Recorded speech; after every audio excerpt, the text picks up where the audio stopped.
The season of 1847 had begun with the customary flutter of expectations and whispered calculations, and Alexander Hartwell, 7th Duke of Thornfield, had returned to London with the same carefully constructed indifference he wore like armour.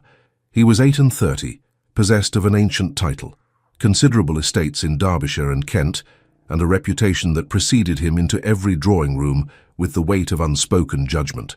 They called him cold. They called him proud. They said he had refused more heiresses than most men would meet in a lifetime, and that his heart, if indeed he possessed such an organ, had been locked away somewhere in the north, buried beneath the grey stones of Thornfield Hall. He did not correct them. It was easier, he had found, to allow the world its assumptions than to explain what could not be explained, that he had loved once, disastrously, and that the lesson had been carved so deeply into him that he had resolved never to repeat the error. Love, in his considered opinion, was a form of madness to which sensible men did not twice succumb. The Duchess of Albemarle's ball was the first great event of the season, held in the vast ballroom of Albemarle House, with its gilded ceilings and walls hung in cream silk. Alexander stood near one of the tall windows overlooking the garden, a glass of champagne untouched in his hand, observing the assembly with the detached interest of a naturalist studying specimens. The orchestra played a waltz. Couples turned across the floor in their elaborate formations, the women's gowns blooming like flowers in constant rotation, the men's dark evening dress providing the necessary contrast. It was all very predictable. He knew most of these people, had known their families for generations, could trace the connections of blood and money that bound them all together in this glittering, suffocating web. "Thornfield, you look as though you're attending a funeral rather than a ball." The voice belonged to Lord Ashton, his closest friend and a man constitutionally incapable of maintaining Alexander's preferred level of dignified silence. "Perhaps I am," Alexander replied without turning. The death of another season's hopes played out in three-quarter time. Ashton laughed, a genuine sound that drew disapproving glances from the matrons seated along the wall. "You're in a fine mood. Shall I fetch you something stronger than champagne, or would you prefer to simply glower at everyone until they flee the premises? The latter seems more efficient. You know, one day you'll wake up and find yourself 50 years old and utterly alone, and you'll wonder where the years went." "I look forward to it," Alexander said, and meant it. Solitude, he had learned, was infinitely preferable to the alternative. It was then that the murmur began, a subtle shift in the room's atmosphere, like wind stirring the surface of still water. Alexander felt it before he understood its cause. A collective turning of heads, a pause in conversations, that particular quality of attention that signaled someone's entrance. He turned, following the gaze of the assembly, and felt something inside his chest contract with an emotion he could not immediately name. She stood at the top of the shallow steps that led down into the ballroom, framed by the doorway like a portrait awaiting its unveiling. Miss Eleanor Ashford. He knew her name, though they had never been formally introduced. She was the daughter of a country gentleman from Wiltshire, moderately well-connected but without fortune, and this was her third season, a fact that the cruel arithmetic of society had already marked against her. She was considered handsome rather than beautiful, too tall for fashion, too serious in her manner, and, most damning of all, she had refused two perfectly respectable offers of marriage for reasons she had not deigned to explain. She wore a gown of deep sapphire silk that seemed almost defiant, in its richness, cut simply but perfectly to her figure, without the excessive ornamentation that marked so many debutantes' desperate attempts at distinction. Her dark hair was arranged in an elegant coronet, and she wore no jewelry save for a single strand of pearls at her throat. But it was not her appearance that arrested Alexander's attention. It was the expression on her face. She looked neither excited nor anxious, neither hopeful nor resigned. She looked, he realized, with a strange shock of recognition, as though she had already decided that none of this mattered, that she was attending under sufferance, that she was somehow apart from the entire glittering spectacle, even as she stood at its center. She descended the steps alone. No mother hovered at her elbow. No gaggle of young ladies surrounded her with false encouragement. She moved with quiet grace through the parting crowd, her gaze direct and unconcerned, and Alexander found himself tracking her progress across the room with an intensity that surprised him. There was something in the set of her shoulders, the lift of her chin that spoke of a dignity that had nothing to do with birth or fortune, and everything to do with some interior certainty he could not fathom. "Good Lord," Ashton murmured beside him. "That's Eleanor Ashford. I heard she refused Pemberton last month. Refused him quite coldly, apparently. Told him she'd rather live as a governess than marry without affection. Can you imagine? Pemberton's got 15,000 a year. Then Pemberton is well rid of a woman with such impractical notions," Alexander said. But the words felt hollow, even as he spoke them. He could not look away from her. She had reached the far side of the ballroom now, and stood speaking with an elderly lady he recognized as Lady Margaret Fairfax, a distant cousin of his mother's. Their conversation appeared entirely ordinary, yet Alexander found himself wondering what they discussed. What could bring that slight, fleeting smile to Miss Ashford's lips? What thoughts moved behind those intelligent dark eyes? "You're staring?" Ashton observed with poorly concealed amusement. "I am observing." "Ah, my mistake. And does your observation suggest any particular course of action? Or shall you simply stand here observing all evening?" Alexander set down his untouched champagne with more force than necessary. "I have no interest in Miss Ashford or any other young lady. I came to this damnable ball out of obligation to the Duchess, and I shall leave at the earliest opportunity that courtesy permits." But even as he spoke, he was aware of her presence across the room, as though she were a candle in darkness, drawing his attention against his will. It was absurd. He was not a green boy to be unmanned by a handsome face and a proud bearing. He had trained himself too well, had built his defenses too carefully to be breached by something so trivial as an attractive woman entering a ballroom. The music ended, and a new set began to form. Alexander watched as several gentlemen approached Miss Ashford, requesting her hand for the dance. She declined each with gracious courtesy, maintaining her conversation with Lady Fairfax, and he felt a perverse satisfaction in their rejection. At least she was consistent in her refusals. "I believe," Ashton said thoughtfully, "that Lady Fairfax is your mother's cousin. Perhaps you should pay your respects. It would be only proper. Your machinations are transparent and unwelcome. Nevertheless, propriety demands it, unless you've forgotten all your mother taught you about honoring your family connections." Alexander turned to look at his friend, saw the knowing gleam in Ashton's eyes, and felt a surge of irritation that was directed as much at himself as at Ashton's meddling, because the truth he did not wish to examine, was that he wanted to cross that ballroom. He wanted to stand before Miss Eleanor Ashford and discover whether she would look at him with that same cool assessment she had turned upon the others, whether she would refuse him as she had refused them, whether she would prove to be as different as she appeared, or merely another London miss with delusions of romantic love.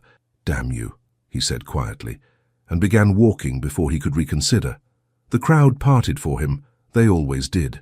The Duke of Thornfield commanded a certain automatic deference, a clearing of space, and he had learned to use it, to move through society with the expectation of compliance. He was aware of the eyes tracking his progress, the whispered speculations that followed in his wake. Let them whisper. He had endured worse than gossip. Lady Fairfax saw him approaching and smiled, a small, knowing expression that suggested she was not at all surprised by his appearance. "Your Grace," she said, her voice carrying the particular warmth she reserved for family. "How delightful to see you. I was just telling Miss Ashford about the roses at Thornfield Hall. I remember your dear mother's garden with such fondness." Alexander bowed over her hand, playing the role expected of him. "Lady Fairfax, the roses bloom still, though I confess I pay them insufficient attention. My mother would be disappointed in my neglect. Gardening requires patience and care, qualities not always valued in our modern age." Lady Fairfax turned to the woman beside her, and Alexander felt the full force of Miss Ashford's gaze settle upon him. "Miss Ashford, may I present Alexander Hartwell, the Duke of Thornfield. Your Grace Miss Eleanor Ashford of Wiltshire." He bowed, the formal inclination that acknowledged her status without conceding anything of himself. "Miss Ashford, I am pleased to make your acquaintance." She curtsied, the movement precise and entirely correct, but when she rose and met his eyes, he saw something there that shocked him.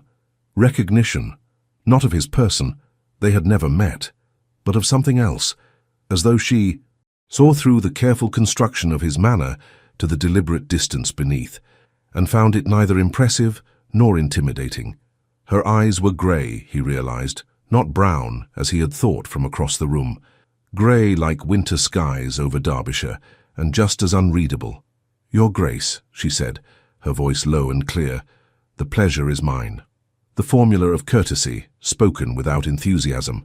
He found himself oddly pleased by her lack of effusiveness, by the absence of any attempt to charm or flatter. She stood before him as though they were equals meeting on neutral ground, and something in that quiet dignity struck against the armour he wore and found a hairline crack. "I understand you hail from Wiltshire," he said, filling the silence that had stretched a moment too long. "A beautiful county. I have estates near Salisbury, though I confess I visit too infrequently." "Yes, Your Grace. My father's house is near Bradford-on-Avon. It is indeed beautiful country, though I suspect rather tame compared to your holdings in Derbyshire." "You are familiar with Derbyshire?" "Only through reading, I'm afraid. I have not had the pleasure of travelling extensively." Something flickered in her expression. Was it irony? Regret? He could not tell. "But I understand the Peak District is quite spectacular."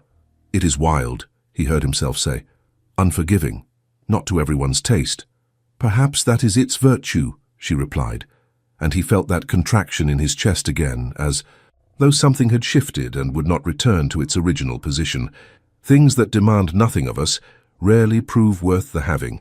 It was not at all the sort of observation young ladies made in ballrooms. It was not flirtatious or coy, or designed to display wit. It was simply a statement of belief, offered without artifice, and Alexander found himself arrested by it, unable to summon his customary dismissive response. Lady Fairfax, observing their exchange with evident satisfaction, chose that moment to excuse herself. "I see Lady Pemberton attempting to catch my eye. You'll forgive me, I'm sure. Your Grace, Miss Ashford, do continue your conversation. I shall return presently." And then they were alone as one could be in a ballroom containing 200 people, and Alexander was suddenly aware that he had not planned beyond this point. He had approached her on impulse, driven by something he did not care to examine, and now he stood before this woman, with her disconcerting grey eyes and her air of quiet self-possession, and he had no idea what to say. "I wonder," he began, then stopped. What did he wonder? He could ask her to dance, but the conventional request felt wrong, inadequate to the strange charge of this moment. He could make polite conversation about the weather, the season, the ball, but it would be a retreat into meaninglessness, and she would know it. He found, to his surprise, that he did not wish her to think him merely conventional. "Yes, Your Grace." She waited, patient, giving him nothing. "I wonder if you would do me the honour of dancing the next waltz." The words emerged stiffly, formal to the point of coldness, and he saw her eyes narrow fractionally. "I thank you for the invitation, Your Grace, but I must decline." The refusal was so unexpected, delivered with such calm finality, that for a moment he simply stared at her. No one refused the Duke of Thornfield. It was not done. He was wealthy, titled, eligible. Despite his reputation for coldness, there was not a matchmaking mother in London who would not thrust her daughter into his path, given the slightest opportunity. And yet this woman, this Miss Eleanor Ashford, with neither fortune nor exceptional beauty to recommend her, had just refused him with no more ceremony than one might decline a second cup of tea. "I beg your pardon?" The words came out harder than he intended, edged with the aristocratic frost that usually sent lesser mortals scurrying for fire. Cover. She did not scurry.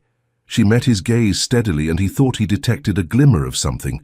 Amusement, defiance, in those grey eyes. "I said I must decline, Your Grace.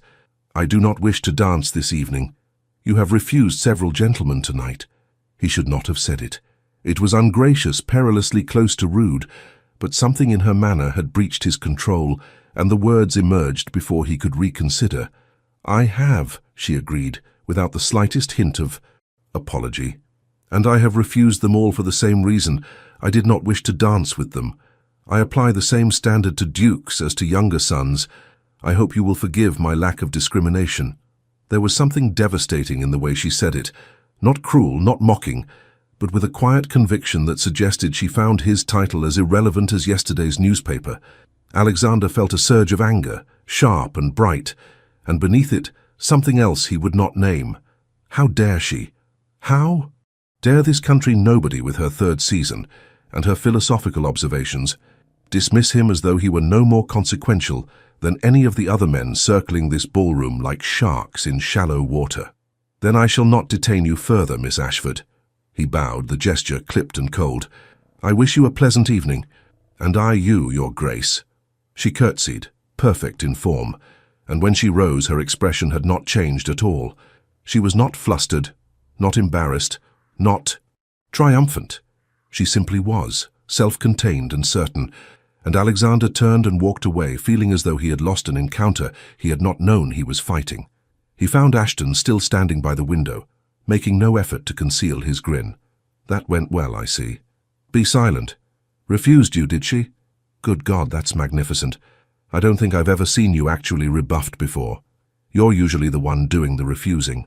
"She is an impertinent, presumptuous, utterly impossible woman." Alexander seized a fresh glass of champagne from a passing footman and drank half of it in one swallow. "I have no idea why I troubled to approach her." "Don't you?" Ashton's grin widened. "I think you do. I think you crossed that ballroom because you saw something in her that you haven't seen in any woman since—" "Finish that sentence and our friendship is at an end." Ashton wisely subsided, though his expression remained insufferably knowing. Alexander turned back to the window, ostensibly watching the dancers, but in truth seeing nothing but the memory of grey eyes and a quiet voice saying, "I apply the same standard to dukes as to younger sons," as though rank and fortune and position meant nothing, as though he was simply a man to be judged on his merits and found, what? Wanting, uninteresting, unworthy of her notice. The anger was easier to bear than the other feeling, the one that coiled beneath it like something dangerous waiting to strike. He had not felt anything like it in 15 years, not since Catherine, not since the disaster that had taught him the folly of allowing emotion to govern reason. He had sworn then, standing in the ruins of his youthful illusions, that he would never again permit any woman to affect him thus, and here he was, unmanned by a simple refusal, unable to dismiss from his mind the image of a woman in sapphire silk who had looked at him and found him ordinary. It was insupportable. He would forget her. He would return to Thornfield at the earliest opportunity and resume his orderly, rational, perfectly controlled existence. He would not think of Eleanor Ashford again, but even as he made the resolution, he knew it for a lie, because she had done something no one else had managed in 15 years. She had made him feel, and feeling, he had learned, was the most dangerous thing of all. The rain began just after midnight, soft at first, then building to a steady downpour that drummed against the windows of Thornfield House with the persistence of an uninvited guest. Alexander sat in his study, the fire burning low in the grate, a book open but unread in his lap. He had returned from the Duchess of Albemarle's ball 3 hours earlier, pleading a headache to Ashton's knowing look, and had come directly here to this room that had always been his refuge. The study was lined with books from floor to ceiling. The furniture was worn leather and dark wood, and the air carried the scent of tobacco and old paper. It was masculine and austere and utterly his own, free from the decorative excesses his mother had favored in the rest of the house. He should have been able to find peace here. Instead, he found himself reliving a conversation that had lasted less than 5 minutes and should have signified nothing. I apply the same standard to dukes as to younger sons, the effrontery of it, the casual dismissal, as though his title, his wealth, his position, everything he had inherited and everything he had carefully maintained were mere trivialities to be set aside. He told himself he was angry. Anger was clean, comprehensible, easily managed. But anger did not explain why he could recall with perfect clarity the precise shade of grey in her eyes, or the way she had stood before him with no trace of nervousness, or the low, musical quality of her voice when she spoke of things demanding nothing, proving worth little. He rose and crossed to the window, looking out at the rain-swept street. London at night was never truly dark. The gas lamps cast their pools of light at intervals along the pavement, and the occasional carriage rattled past, its lamps swaying. He pressed one hand against the cold glass and felt the chill seep through his palm. This was pointless. He was behaving like a boy in the grip of his first infatuation, and it was beneath him, beneath his dignity, his station, his hard-won self-possession. The memories came unbidden, as they always did when his control slipped. Catherine. He had not spoken her name aloud in years, though it still echoed in the empty spaces of his heart. Catherine Thornbury, daughter of a neighbouring estate, beautiful and vivacious, and entirely unsuitable. He had been 23, freshly down from Oxford, convinced that his title and his certainty granted him wisdom. He had loved her with the wholehearted passion of youth, had believed her when she swore she loved him equally, had planned a future that had seemed as inevitable as sunrise. Until the morning he had found her in the garden with Robert Ashton, no relation to his friend, locked in an embrace that had shattered every illusion he had harboured. She had been using him, he learned later, using his infatuation to make another man jealous, playing with his heart as though it were a toy to be discarded when its amusement value waned. The humiliation had been crushing. Worse than the loss of her was the realization of his own stupidity, his blind trust, his willingness to believe that love could be anything other than a carefully constructed fiction. He had sworn then that he would never be such a fool again. Love was a weakness he could not afford, a vulnerability that left one open to precisely the sort of pain he had no intention of experiencing twice. Better to remain alone, to guard his heart behind walls of ice and distance, to live a life governed by reason and duty rather than emotion. It had served him well for 15 years. He had built a reputation for coldness, yes, but also for reliability. He managed his estates with efficiency, fulfilled his obligations to the lords with diligence, and maintained cordial but distant relationships with his peers. It was not a passionate existence, but it was a safe one.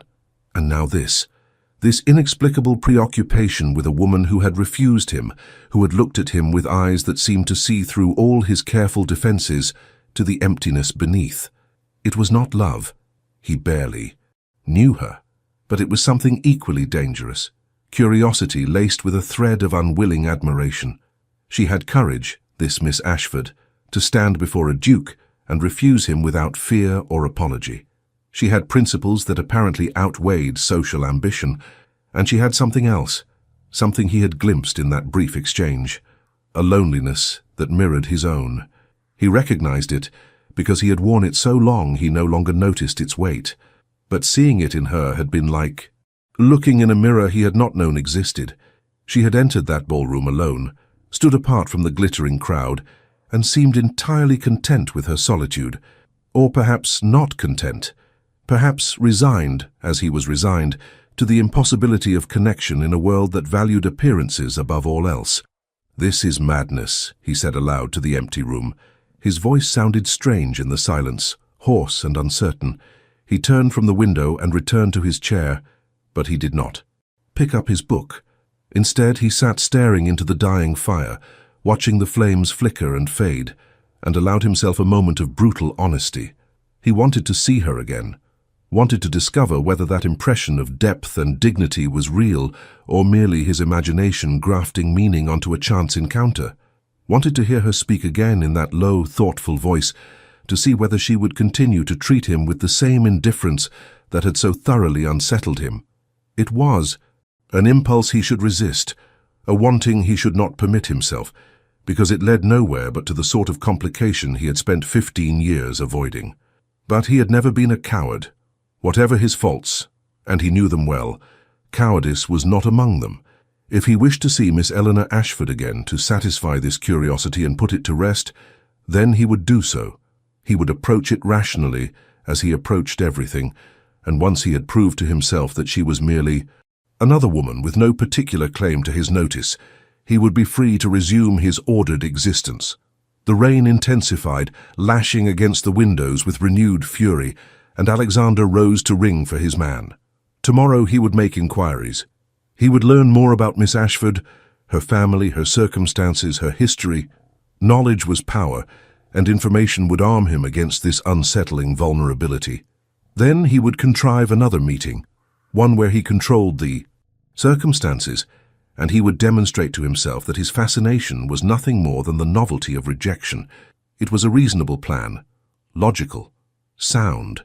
But as he climbed the stairs to his chambers, he was aware that reason had very little to do with any of this. The morning brought no relief from the rain, only a grey light that turned London into a study in watercolours, all muted tones and blurred edges. Alexander took his breakfast alone, as he always did, in the small dining room. That overlooked the garden. His man had left the Times folded beside his plate, along with the morning's correspondence, the usual stack of invitations, business matters, letters from his steward in Derbyshire. He sorted through them mechanically, his mind elsewhere. Your Grace. His secretary, Mr. Pemberton, no relation to the rejected suitor, appeared in the doorway with a leather portfolio under his arm. Forgive the intrusion, but the reports from Thornfield have arrived. There are several. Matters requiring your attention. Alexander gestured for him to enter. Pemberton was efficient, discreet, and had been in his employ for 5 years without ever once overstepping the boundaries of their professional relationship. It was exactly the sort of arrangement Alexander preferred. What matters? The north wall of the east pasture requires repair. Your steward estimates the cost at £200. There is also the question of the tenant farmers' leases. Several are due for renewal. In Michaelmas, and Smithson wishes to know your intentions regarding terms. And finally, there has been a request from the vicar for funds to repair the church roof. He suggests £50 would suffice. Approve the wall repair. Tell Smithson to renew the leases on the same terms. I see no reason to increase rents when the harvests have been good. As for the church, give them 100. A leaking roof in winter is no trifling matter. Alexander signed the papers Pemberton placed before him, with swift efficiency. Is there anything else? Only the usual invitations, Your Grace. Lady Ashbury's musicale next week, the Dowager Duchess of Marlborough's dinner, Lord and Lady Westbrook's garden party at Richmond. Decline them all. Pemberton hesitated, his pen hovering above his notebook. All of them, Your Grace? Yes. I have no desire to spend my evenings listening to amateur pianoforte or making conversation about nothing. Alexander rose, crossing to the window. The garden was a sodden mess, the roses beaten down by rain, but even in their dishevelment they maintained a certain dignity. His mother had loved those roses. She had died 7 years ago, pneumonia taking her swiftly in the space of a week, and he still sometimes expected to see her walking among the flowers, secateurs in hand, planning her next arrangement. Very good, Your Grace.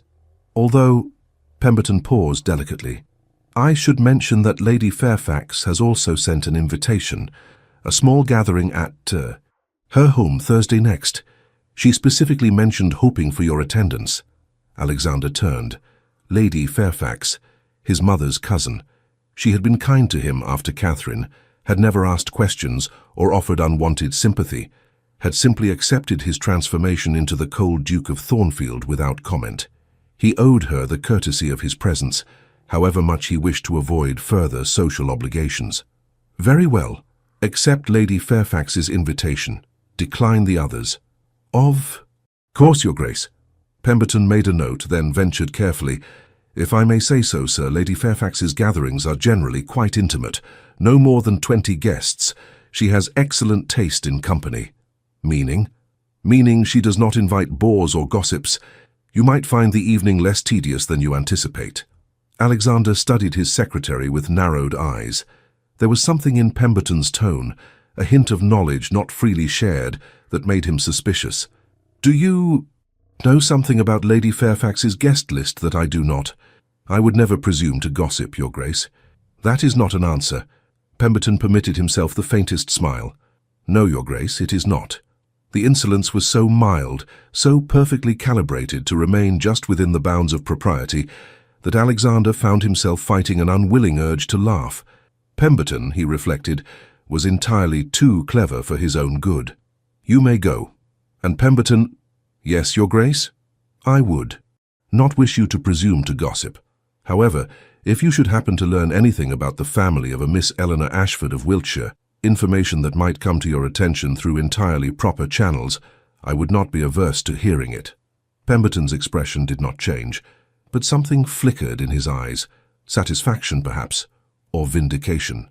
Of course, Your Grace. I shall see what proper channels might reveal.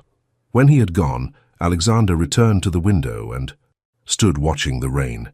He was aware that he had just confirmed what Pemberton had doubtless already suspected, that the Duke of Thornfield, who had shown not the slightest interest in any woman for 15 years, was now making inquiries about a particular young lady.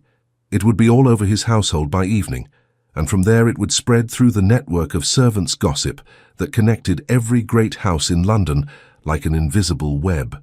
He should have been irritated by this loss of privacy. Instead, he felt only a strange sense of inevitability, as though he had set something in motion that could not now be stopped. He had crossed a line last night when he approached Eleanor Ashford in the ballroom, and this morning he had crossed another. Each step was taking him further from the safety of his carefully constructed isolation, and he could not seem to make himself turn back. The rain continued to fall, steady and relentless, and Alexander stood in its grey light thinking of winter skies and eyes that saw too much. Thursday evening arrived with unseasonable warmth, the rain having finally cleared to leave London washed clean and softly golden in the late spring light. Alexander dressed with more care than usual, dismissing his valet's first two suggestions before settling on evening dress of impeccable black superfine, his cravat arranged in the mathematical, his only ornament, the heavy signet ring that had belonged to his father and his father's father before him. He told himself this attention to appearance had nothing to do with the possibility of seeing Miss Ashford at Lady Fairfax's gathering. He told himself he was merely observing the courtesies due to his hostess. He did not examine why this particular lie felt necessary. Pemberton had, through his mysterious proper channels, provided a brief summary of the Ashford family's circumstances.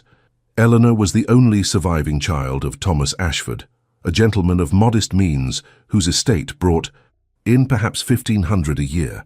Her mother had died when Eleanor was 17, a loss that had reportedly altered her considerably. The vicar of her parish church had described her as having been vivacious and spirited as a girl, but becoming more serious, more contained after her mother's passing. She had come to London for 3 seasons now, each time staying with a widowed aunt in Bloomsbury, and while she had received 2 offers of marriage, both from respectable if unexciting gentlemen, she had refused both without giving detailed explanations. The general consensus among those who knew her was that she was intelligent, principled, and entirely too particular for her own good. Alexander had read Pemberton's report 3 times, searching for something between the lines that would explain the impression she had made upon him. But there was nothing extraordinary in her history, no scandal, no drama, simply a quiet life marked by loss and a certain stubborn insistence on her own standards. It should have reassured him. Instead, it had only deepened his curiosity. What made a woman refuse perfectly good offers of marriage? What did she hope to find that 1,500 a year and respectability could not provide? Lady Fairfax's home in Grosvenor Square was elegant without ostentation, its drawing rooms arranged with the comfortable confidence of old money that felt no need to announce itself. Alexander arrived precisely at 8 o'clock, was greeted by his hostess with genuine warmth, and found himself ushered into a gathering that was indeed intimate. Perhaps 18 or 20 guests, conversing in small groups while a string quartet played softly in the corner. He recognized most of them. Lord and Lady Pemberton, Sir James and Lady Hertford, the Earl of Westbrook without his notoriously difficult countess, several others of similar rank and respectability, and there, standing by the tall windows that overlooked the garden, in conversation with an elderly gentleman Alexander recognized as Sir William Blackwood, the renowned barrister, was Eleanor Ashford. She wore pale green tonight, a gown of figured silk that caught the lamplight and seemed to shimmer as she moved. Her hair was dressed more simply than it had been at the ball, caught up loosely with what appeared to be carved ivory combs, and she wore no jewelry at all. Yet there was something about her that drew the eye, that same quality of self-possession he had noticed before, as though she existed in a space slightly apart from everyone else, observing rather than participating. As if sensing his regard, she looked up. Their eyes met across the room, and for a moment that stretched longer than it should have, neither looked away. He saw recognition in her gaze and something else, wariness perhaps or calculation. She did not smile. She merely inclined her head in the smallest acknowledgement of his presence, then returned her attention to Sir William. "Thornfield, how good of you to come." Lady Fairfax appeared at his elbow with a glass of sherry, which he accepted automatically. "I was not certain you would. You've become rather reclusive these past few years. I would not dream of refusing your invitation, cousin." "Liar." She said it affectionately with the privilege of long acquaintance. "But I'm grateful for your presence nonetheless. Come, there are several people eager to speak with you." She drew him into the gathering, introducing him to those he did not know, facilitating conversations with practiced ease. Alexander played his part, discussing politics with Lord Pemberton, exchanging views on the state of the railways with Sir James, listening with apparent interest to the Earl of Westbrook's complaints about the iniquities of modern taxation. All the while he was acutely aware of Eleanor's presence across the room, as though she were a magnetic north by which he unconsciously oriented himself. He did not approach her. Some instinct warned him against appearing too eager, too interested. If he was to satisfy his curiosity and move beyond this uncharacteristic preoccupation, he must do so carefully, maintaining the dignity and distance that had always been his armor. Let her see that her refusal had meant nothing to him. Let her understand that dukes did not pursue those who dismissed them. Yet even as he held to this resolve, he found his attention wandering from his conversations, his gaze drifting toward that figure in pale green. He watched as she spoke with Sir William, noting the animation in her expression, the way her hands moved to emphasize a point. He saw Sir William laugh, a genuine sound of delight, and felt an irrational spike of something unpleasant coil in his chest. "She's quite remarkable, isn't she?" Lady Fairfax had returned to his side, following the direction of his gaze with knowing eyes. Alexander took a measured sip of his sherry. "I'm afraid I don't take your meaning." "Don't you? How curious. I would have thought my meaning quite transparent." She patted his arm with the affection of an aunt, addressing a recalcitrant nephew. "Miss Ashford is discussing legal philosophy with Sir William. Apparently she has read Blackstone and has rather decided opinions about the limitations of common law in addressing modern commercial disputes. William is enchanted. He so rarely encounters young people with any interest in matters of substance." "How scholarly of her." Alexander kept his tone carefully neutral, but he felt something shift in his understanding. A woman who read Blackstone, who could engage a distinguished barrister in conversation about legal philosophy, who refused to be merely ornamental. "She reads voraciously, I understand. Her father maintains an excellent library, and Eleanor has had the run of it since childhood. Languages, history, philosophy. She's better educated than most men of our acquaintance." Lady Fairfax paused, studying his profile. "I invited her tonight specifically because I thought you might find her interesting. Was I mistaken?" Alexander turned to meet her eyes, seeing in them the shrewd intelligence that had always characterized his mother's cousin. "Why would you think I might find her interesting?" "Because, my dear Alexander, you are drowning in your self-imposed isolation, and it is past time someone threw you a rope." She spoke gently, but with absolute conviction. "I knew your mother well. She would not have wished this life for you, this cold, empty existence you've constructed. Eleanor Ashford is a woman of substance and principle. If you are ever to feel anything again, she might be the one to help you remember how." The words struck deeper than they should have, finding the vulnerable places he thought he had long since armored. "You presume too much, cousin." "Perhaps, but someone must, and you've surrounded yourself with people too afraid of your title to speak truth." She squeezed his arm with surprising strength. "At least speak with her. What harm can there be in conversation?" Before he could respond, before he could formulate the dozen reasons why conversation would be unwise, Lady Fairfax was guiding him across the room, her hand firm on his elbow, until they stood before Eleanor and Sir William. The barrister looked up with pleasure, clearly delighted by the interruption. "Your Grace, Lady Fairfax was just saying she hoped you would join us. Miss Ashford and I have been having the most stimulating discussion about the intersection of property law and moral philosophy. I don't suppose you have opinions on the matter." Alexander bowed, including both of them in the gesture, but his eyes found Eleanor's and held. She looked at him with that same calm assessment, neither welcoming nor hostile, and he felt again that strange sensation of being seen, truly seen, in a way that both disturbed and compelled him. "I confess that property law has never particularly engaged my interest, sir. William, I leave such matters to my solicitors, who are far better equipped to navigate its complexities." "A wise policy for most men," Eleanor said, her voice carrying that same low, musical quality he remembered. "Though I wonder whether delegating all thought on the matter doesn't risk delegating one's moral responsibility as well. Surely the laws governing property reflect our values as a society. To ignore them entirely seems rather like closing one's eyes and hoping the world arranges itself according to one's preferences." There was no accusation in her tone, but Alexander felt the implied criticism nonetheless. She thought him lazy, or perhaps willfully ignorant, a man who enjoyed the benefits of his position without troubling himself about the foundations upon which it rested. The judgment stung precisely because he suspected there was truth in it. "I stand corrected, Miss Ashford. You make a compelling argument for greater engagement with such matters." "I make no argument at all, Your Grace. I merely observe that understanding the structures that govern our lives seems preferable to accepting them blindly." She held his gaze a moment longer, then turned back to Sir William.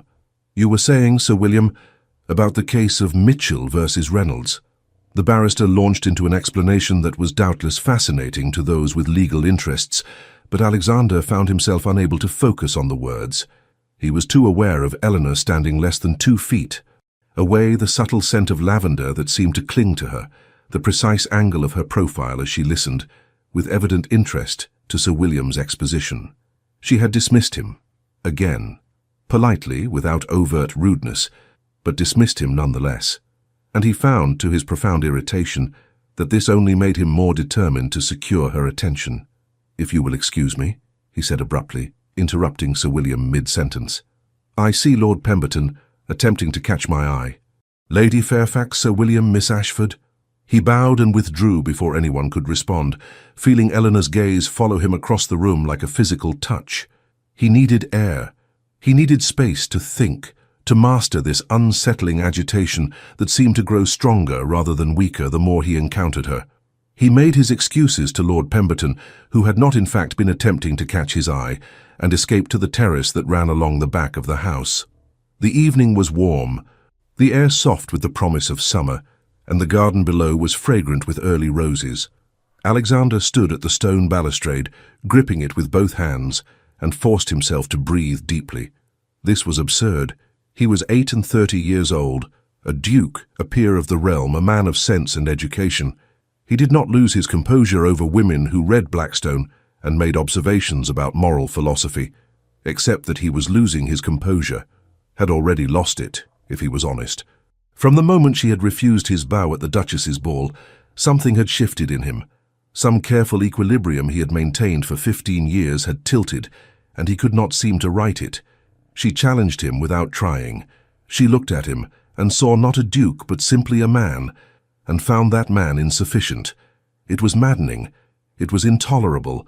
It was, he realized with a jolt of recognition that felt almost like pain, exactly what he needed.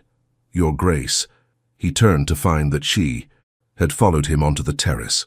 She stood in the doorway, backlit by the warm glow from the drawing-room, and for a moment she seemed almost otherworldly, a figure from a dream or a painting. Then she stepped forward into the lamplight, and she was simply herself again. Eleanor Ashford in pale green silk with her intelligent grey eyes and her air of quiet determination. "Miss Ashford, I did not realize you had followed me." "I did not follow you, Your Grace. I came out for air." She moved to stand beside him at the balustrade, maintaining a proper distance but close enough that he was aware of her presence with every sense. "Though now that I am here, perhaps we might speak plainly for a moment." "Plainly?" "Yes." She turned to face him, her expression serious. "You have made your interest known, first at the ball, now here tonight. I wonder if you would do me the courtesy of explaining what you want from me." The directness of it shocked him. Ladies did not speak thus, did not acknowledge such things, did not confront gentlemen with demands for honesty.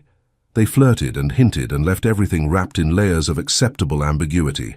But Eleanor Ashford, it seemed, had no patience for such games. "I want—" He stopped, unsure how to finish. What did he want? To understand her? To prove she was not as remarkable as she seemed? To breach that calm self-possession and discover what lay beneath? All of these things, and none of them. "I want to know why you refused.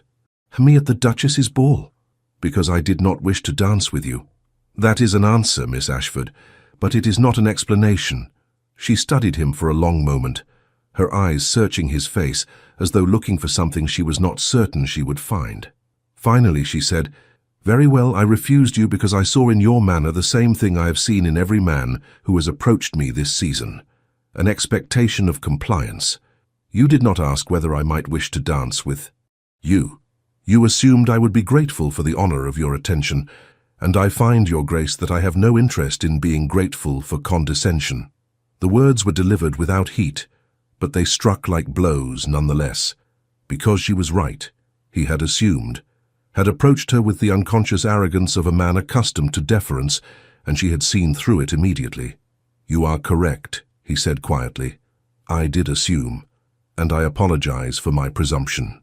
She looked surprised, genuinely surprised, as though an apology from a duke was the last thing she had expected. Something softened in her expression, a slight relaxation of that careful guard she maintained. "That is graciously said. I wonder," he continued, the words emerging before he could reconsider them, "whether you might grant me the opportunity to begin again, not as a duke requesting the courtesy due his rank, but as a man who finds himself unexpectedly interested in making your acquaintance properly." "Why?" The question was immediate, skeptical. Why would the Duke of Thornfield, who has shown no interest in any woman for years, yes, I have heard the stories, suddenly wish to know a country nobody with no fortune and no connections of consequence? "Because you refused me," he said, the truth escaping before he could dress it in more acceptable clothing. "Because you looked at me and saw past the title to something beneath and found it wanting. Because you read Blackstone and speak your mind and enter ballrooms alone without apology. Because you are unlike anyone I have encountered in a very long time, and I find that I wish to understand why." The silence that fell between them was heavy with something Alexander could not name, possibility perhaps, or danger. Eleanor looked at him with those grey eyes that saw too much, and he forced himself to hold her gaze, to let her see whatever it was she was searching for. "You are honest, at least," she said finally.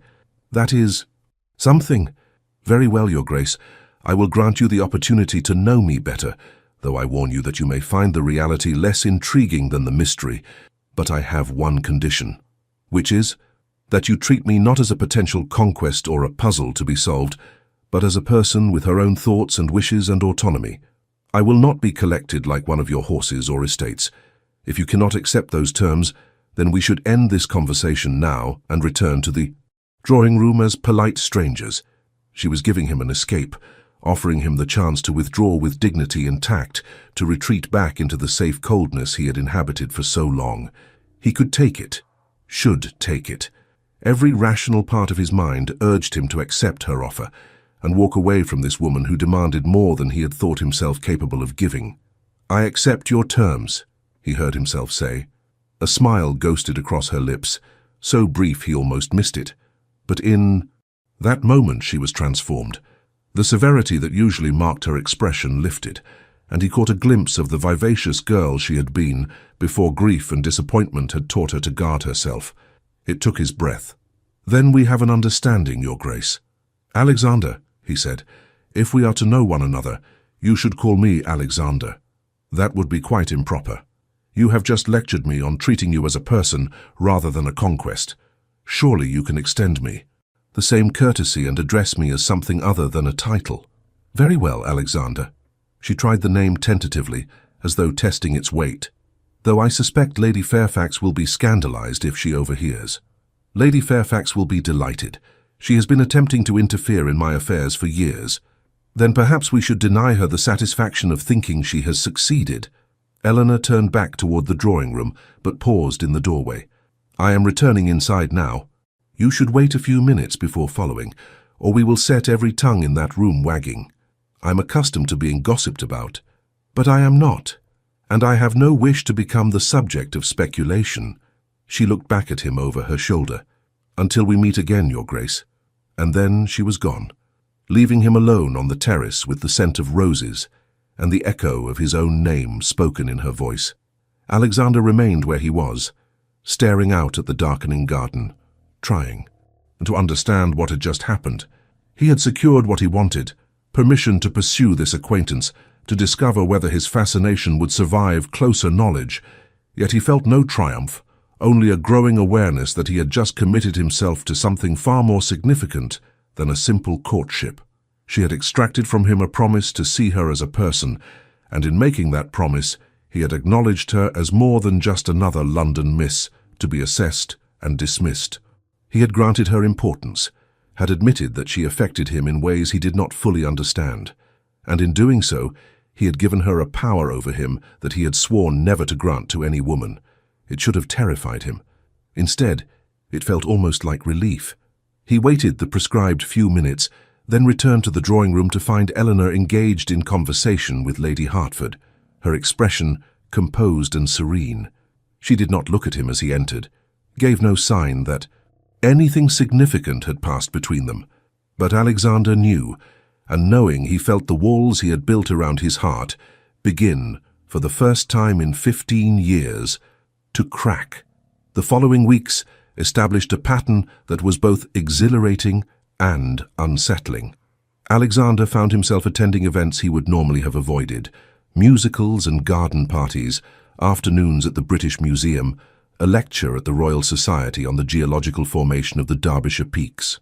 Wherever he went, Eleanor was somehow also present, and while they maintained the fiction of chance encounters, he suspected Lady Fairfax's invisible hand at work. They spoke of books and history, of philosophy and politics, of everything and nothing. Eleanor had opinions, decided, well-reasoned opinions, on subjects ranging from Catholic emancipation to the treatment of mill workers in the northern counties. She challenged him, questioned his assumptions, forced him to defend positions he had held without examination, and slowly, grudgingly, Alexander found himself admitting that many of those positions were indefensible, that his privilege had blinded him to injustices he had never bothered to see. She was making him think, making him question, making him feel things he had thought himself incapable of feeling, and with each conversation, each meeting, he felt himself drawn deeper into something he could neither control nor fully understand.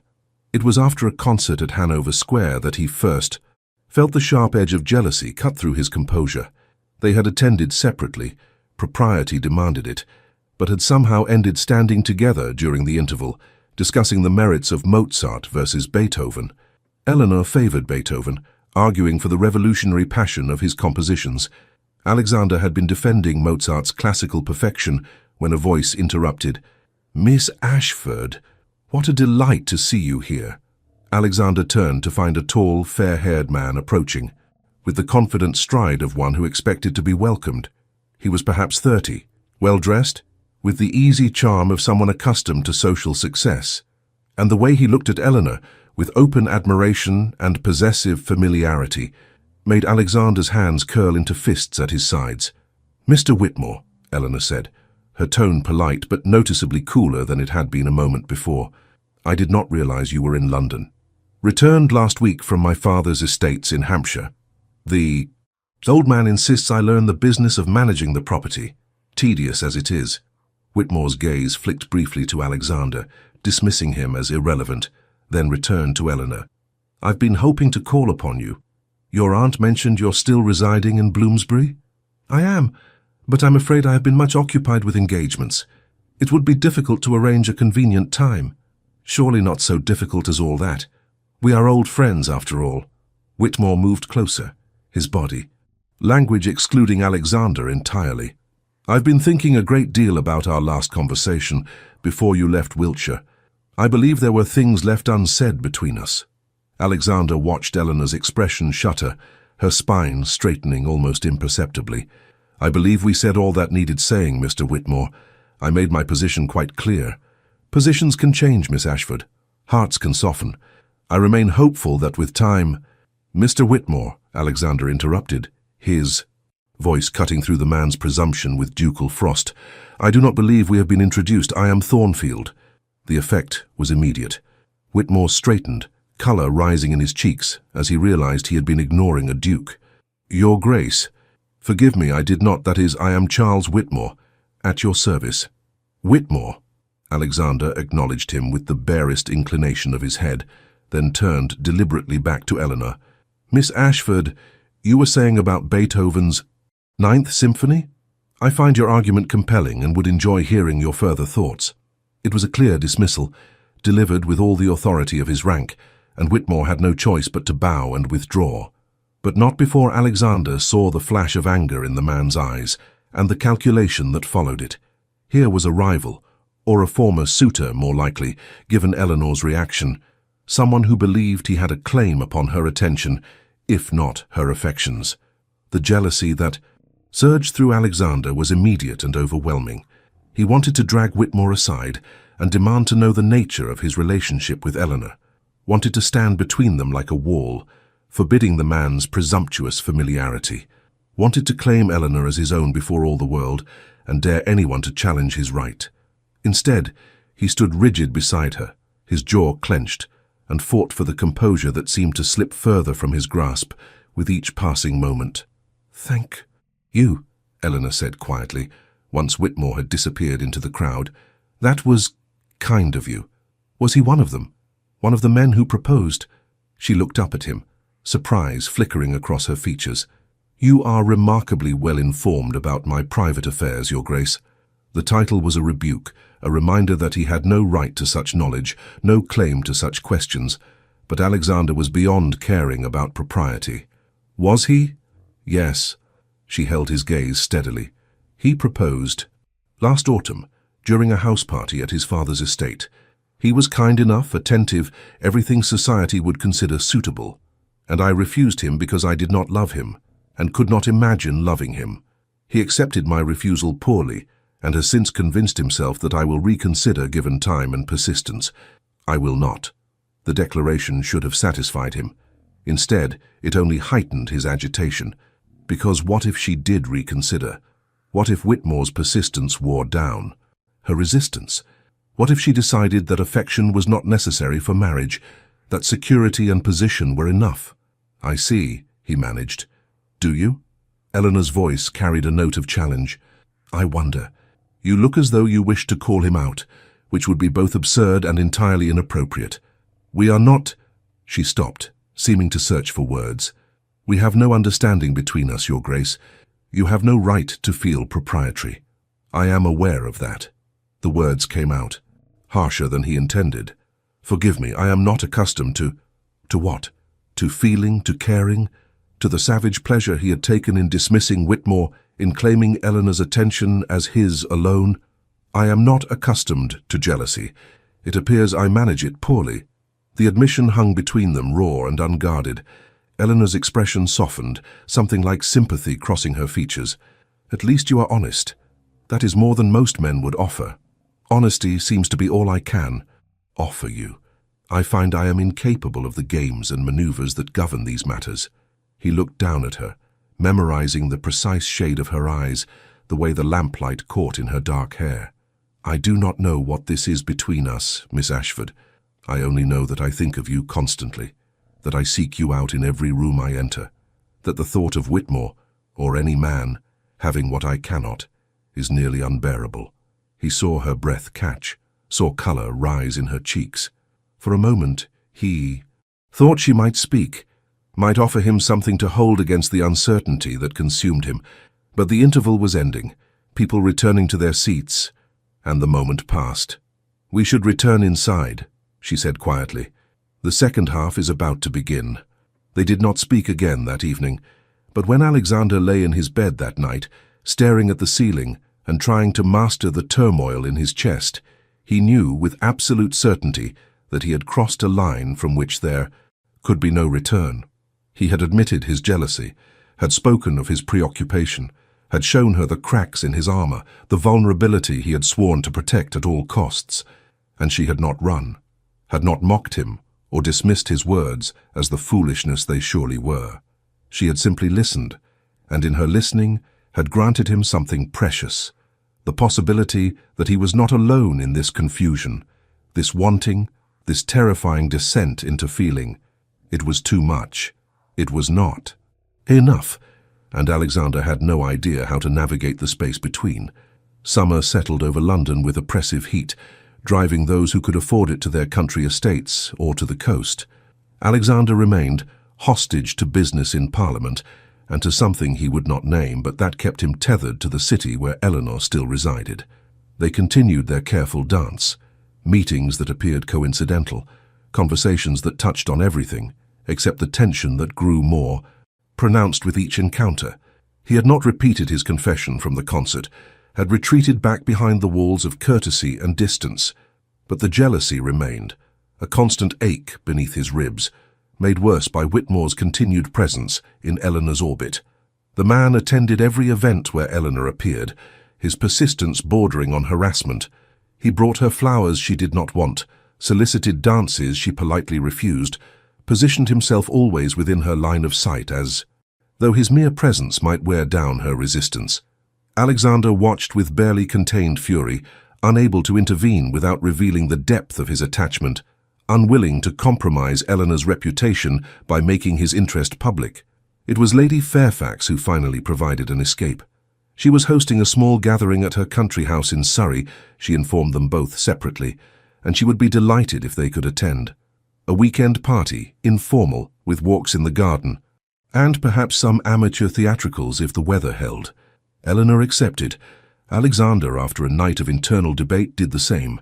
He arrived at Fairfax Manor on a Friday afternoon in July to find the house party already assembled. There were perhaps a dozen guests in total, enough for variety and company, small enough to permit genuine conversation. Eleanor was there, as he had known she would be, dressed in white muslin that made her look younger than her years. She greeted him with perfect courtesy, her eyes offering nothing beyond polite acknowledgement, and Alexander felt the now familiar twist of wanting and frustration. But there was something else in her manner, a tension he had not seen before, a brittleness in her smile. He watched her throughout the afternoon, noting how she avoided being alone with any of the gentlemen present, how her laughter seemed forced, how her gaze kept drifting toward the windows, as though she wished to be anywhere but here. It was not until the evening, when the party had gathered in the drawing room for cards and conversation, that he understood why. Whitmore had arrived, uninvited and unexpected, claiming he had been passing through the neighborhood and could not resist calling upon Lady Fairfax. Their hostess, too well-bred to turn away a gentleman of respectable family, had invited him to stay, and he had accepted with every appearance of gratitude. Alexander watched Eleanor's face go pale when Whitmore entered the room, saw her, hands clench in her lap, her jaw tighten, and he felt his own anger crystallize into something cold and hard and deadly. "Your Grace." Whitmore approached him with false bonhomie, clearly aware that removing Alexander from Eleanor's vicinity was necessary to his own plans. "I wonder if I might have a word. I've heard you have estates in Derbyshire, and I'm considering investing in property in that region. Your advice would be most welcome."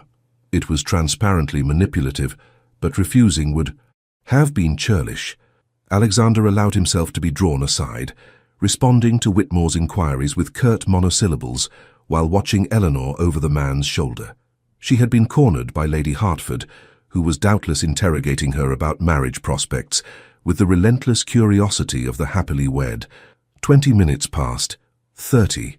Alexander extricated himself from Whitmore as politely as possible and made his way toward Eleanor, only to find her slipping out through the French doors that led to the terrace. Without pausing to consider the impropriety, he followed. The evening was warm and still, the air heavy with the scent of roses from the garden below. Eleanor stood at the stone balustrade, her back to the house, her shoulders rigid. She did not turn when he approached, though she must have heard his footsteps. "Miss Ashford, please go away, Your Grace." Her voice was thick, unsteady. "I wish to be alone." "Has Whitmore... did he..." Alexander could not finish. The question, rage choking the words before they could emerge. "He has done nothing except exist in my presence. which apparently he considers sufficient claim upon my time and attention." She turned to face him, and he saw tears on her cheeks, glinting in the lamplight from the drawing room. "Forgive me. I am not generally given to such displays. There is nothing to forgive." He moved closer, instinct overriding propriety, and had to forcibly stop himself from reaching for her. "What has happened? What has he done to distress you so?" "He has done nothing tonight, but at the house party last autumn, the one where he proposed, he—" She stopped, drawing a shaking breath. "He attempted to corner me in the library, attempted to convince me through means other than rational argument. I managed to fend him off, but it was unpleasant. And now he has followed me here, inserted himself into this gathering, and I feel—" Her voice broke. "I feel hunted." The fury that swept through. Alexander was unlike anything he had ever experienced. It was not the cold anger of injured pride, or the calculated rage of political betrayal. It was hot and primal, and utterly consuming, a need to protect that overrode every other consideration. He would kill Whitmore. He would call him out, consequences be damned, and put a bullet through the bastard's heart.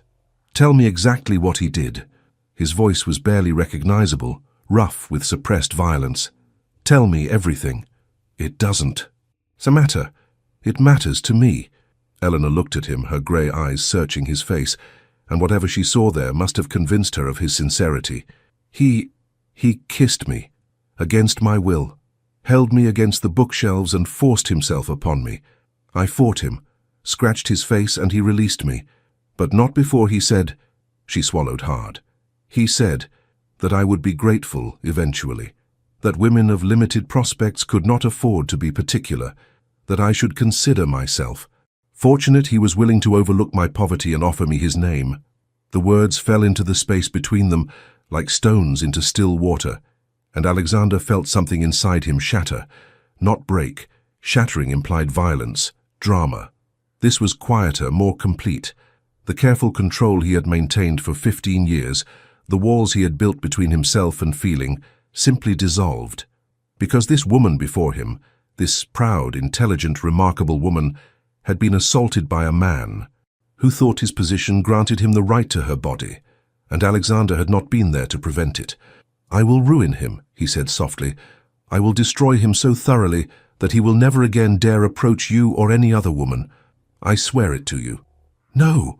Her hand shot out, grasping his arm. "You will do no such thing, do you not see? If you challenge him, if you make this public, my reputation will be destroyed. People will assume I encouraged him, that I am damaged, unfit for decent society. He will claim we were engaged, or nearly so, and that I am merely a jilt with delusions of virtue. I know how these things go, Your Grace. The woman always suffers more than the man." She was right. Alexander knew she was right. But the injustice of it, the casual cruelty of a society that would blame her for being victimized, made him want to tear down the entire rotten structure. "Then what would you have me do? Stand aside and allow him to continue harassing you?" "I want you to do nothing. I want you to remain uninvolved, to preserve your reputation and your position, and to forget this conversation ever occurred." "I cannot do that." "You must." She released his arm, stepping back. "Your involvement would only make things worse, for both of us." "My involvement," Alexander heard his voice rise, the careful control he prided himself on fraying beyond repair. "You speak as though I am some casual observer with no stake in your welfare, as though I have not spent the past 2 months pursuing you, attending tedious events I despise simply for the chance to be in your presence, as though I do not lie awake at night thinking of you, wanting you, terrified of losing you to—" He stopped, the words escaping before he could call them back. The confession hung between them, raw and undeniable, and he saw Eleanor's eyes widen with shock. You cannot mean that." "Why can I not?" The dam had broken, and everything poured out, all the fear and longing and desperate need he had tried so hard to contain. "Because I am the cold Duke of Thornfield, because I have spent 15 years ensuring everyone believes I have no heart. Well, you were right when you refused my first bow, Miss Ashford. You saw through me immediately. You saw the emptiness, the cowardice, the pathetic armor I wear to protect myself from ever feeling anything again. But it has done no good, none at all, Because I feel everything when I am with you. Alexander, his name on her lips tender, and hesitant, nearly undid him. I love you. The words were simple, devastating. I love you and I'm terrified by it, and I have no idea what to do with this feeling except offer it to you and pray you do not destroy me with it.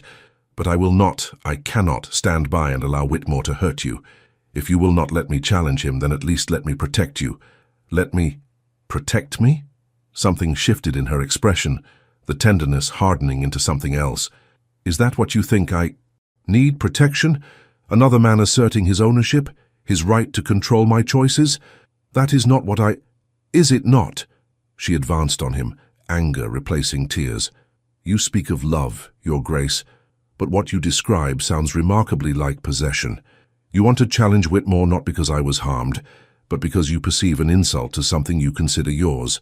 You want to protect me, not because I asked for protection, but because it allows you to play the hero, to demonstrate your power and position. You speak of feeling everything, but what I hear is a man who wants to own what he feels, to control it, to shape it according to his preferences. You twist my words. Do I? Then tell me, Alexander. His name was sharp now, a weapon. If I were to accept your feelings, what then? Would you offer me marriage, or merely the protection of your name without the legitimacy? Would you install me somewhere convenient, a kept woman with all the material comforts but none? Have the respect. Would you expect me to give up my principles, my independence, to become what you need rather than remaining who I am? The accusations struck home because there was truth in them. He had not thought beyond his feelings, had not considered what offering his love might mean for her beyond the satisfaction of his own need, and the realization that he had been, in his way, as selfish as Whitmore, that his love, however genuine, came wrapped in the same assumptions of masculine prerogative, made him cold with self-loathing. I would offer you marriage, he said stiffly, if you would have me. I would offer you everything that is mine, not as possession, but as partnership. I would offer you... No. The word was final, absolute. You would offer me what you think I should want, what society says I should accept gratefully. But you have never asked what I want, Alexander. You have never considered that I might prefer my independence, limited as it is, to a golden cage. You speak of love, but what you offer is another prison, merely with better furnishings. That is unjust. But even as he protested, he knew she was right. He had pursued her according to his own understanding, his own needs, never once truly considering what she might want beyond his wanting her. Is it? You say you love me, but you do not see me. You see a puzzle to be solved, a challenge to be overcome, a woman who dared refuse you and thereby became irresistible. But you do not see Eleanor, Ashford, not the real woman with her own dreams and fears and desires. You see only what you need me to be. The truth of it was like a blade between his ribs, cold and sharp and precise. Because she was right. He had been so consumed by his own feelings, his own transformation from cold to feeling, that he had made it all about himself, about his suffering, his growth, his love. He had never asked what she felt, what she wanted, what her refusal of other suitors might mean beyond an opportunity for him. Then tell me, he said quietly, all the fight gone out of him. Tell me what you see when you look at me, because I no longer know who I am. Eleanor's anger seemed to drain away, leaving only sadness in its wake. I see a man who has confused awakening with love, who has mistaken the relief of feeling anything after years of numbness for genuine connection. I see someone who is drawn to me, not because of who I am, but because I represent something you thought you had lost, the capacity to be moved, to be vulnerable, and I cannot... Her voice broke. I cannot be responsible for your redemption, Alexander. I cannot be the cure for your self-imposed exile. It is too much to ask. I ask nothing. You ask everything. The words burst from her, passionate and pained. You ask me to believe in your transformation after a handful of weeks. You ask me to trust that your love is real when you have spent 15 years training yourself not to feel. You ask me to risk my heart, my future, my independence on a man who might wake tomorrow and decide that feeling is too difficult after all, that numbness was preferable, that I was merely an interesting diversion. I would never... You cannot know that. Neither of us can. She wrapped her arms around herself, suddenly looking small and lost. And I cannot bear to be another Catherine, Another woman who discovers too late that your love is conditional, that it disappears when reality fails to match imagination. The name struck him like a physical blow. "How do you know about Catherine?" "Lady Fairfax told me. She thought I should understand why you are the way you are, why you have closed yourself off. And I do understand, Alexander. I understand that you were hurt, that you built walls to protect yourself. But I cannot tear down those walls for you. You must do that yourself, and until you do, until you can offer me something real rather than a fever dream born of novelty and awakened feeling, I cannot accept what you offer." She was leaving. He could see it in the set of her shoulders, the finality in her expression. She was walking away from him, and there was nothing he could say, no argument he could make, that would change her mind. Because she was right about all of it. The selfishness of his love, the incomplete nature of his transformation, the unfairness of asking her to bear the weight of his redemption. "Eleanor, please. I'm returning to London tomorrow." She would not look at him. "I think it best if we do not see each other again. You need time to decide who you truly are, what you truly want, and I need—" Her voice caught. "I need to stop hoping that what we have might become something real." She moved toward the French doors, and Alexander let her go. Because what else could he do? He had made his confession and discovered it was not enough, had offered his love and found it wanting, had been judged and found guilty of the crime of insufficient feeling, incomplete. Transformation. Selfish need.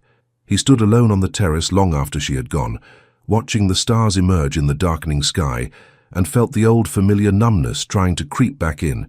It would be easy to let it come, easy to retreat back behind his walls, to convince himself that she had been right, that this had all been fever dream, that real love was a myth, that he was better off alone. But he could not do it. The walls were gone, shattered by her words and his own recognition of their truth. He could not go back to what he had been, even though going forward seemed impossible. He was trapped between two states of being, no longer numb but not yet whole, loving but unlovable, feeling everything with no idea how to shape that feeling into something worthy of the woman who had just walked away. Behind him in the drawing room someone laughed. Life continued, oblivious to the small tragedy playing out on the terrace, and Alexander stood in the darkness, alone with his newfound feelings and no idea what to do with them, understanding for the first time that love was not simply allowing oneself to feel, it was learning to feel in a way that honored the beloved as much as the self. And he had failed that test utterly. Alexander returned to London the following morning, departing Fairfax Manor before the household had fully awakened. He left a brief note for Lady Fairfax, pleading urgent business in town, and knew she would understand, or rather, that she would understand too well. The journey back was a grey blur of countryside passing unseen beyond the carriage window, his mind trapped in an endless cycle of recrimination and regret. He had failed her, failed Eleanor, not through malice or cruelty, but through something perhaps worse, a fundamental inability to see beyond his own need. She had been right about everything. He had pursued her as though she were a problem to be solved, a challenge to overcome, never once considering what she might want. Beyond his wanting her, he had clothed his selfishness in the language of love and expected her to be grateful for it. The revelation was devastating precisely because it was true. Thornfield House greeted him with its customary silent efficiency. His staff moved through their duties with the practiced invisibility he had always preferred, leaving him alone with his thoughts in the vast emptiness of rooms designed for a family he had never allowed himself to build. He went directly to his study and remained there for 3 days, seeing no one, accepting no visitors, responding to no correspondence. Pemberton brought papers requiring his signature and took them away again without comment. Ashton called twice and was turned away both times. On the 4th day, Alexander forced himself to resume his usual routines. He attended to estate business, reviewed accounts, met with his steward about repairs at Thornfield Hall. He went through the motions of living while feeling entirely hollow, a mechanical approximation of the Duke of Thornfield. But the numbness he had relied upon for 15 years would not return. Instead, there was simply pain, constant, aching, inescapable. He had loved and lost again, but this time the loss was entirely his own fault. The season was ending. Families were departing London for their country estates or for seaside resorts. Alexander knew that Eleanor would be returning to Wiltshire soon, if she had not already gone. The thought of her leaving, of the miles that would stretch between them, brought a panic he could not reason away. He needed to see her, needed to apologize properly, to explain. But explain what? That he was sorry for loving her selfishly, that he wished to love her better but had no idea how, that his 15 years of self-imposed isolation had left him ill-equipped for the genuine connection she deserved. These were truths, but they were not enough. Words would never be enough, not after his failure at Fairfax Manor.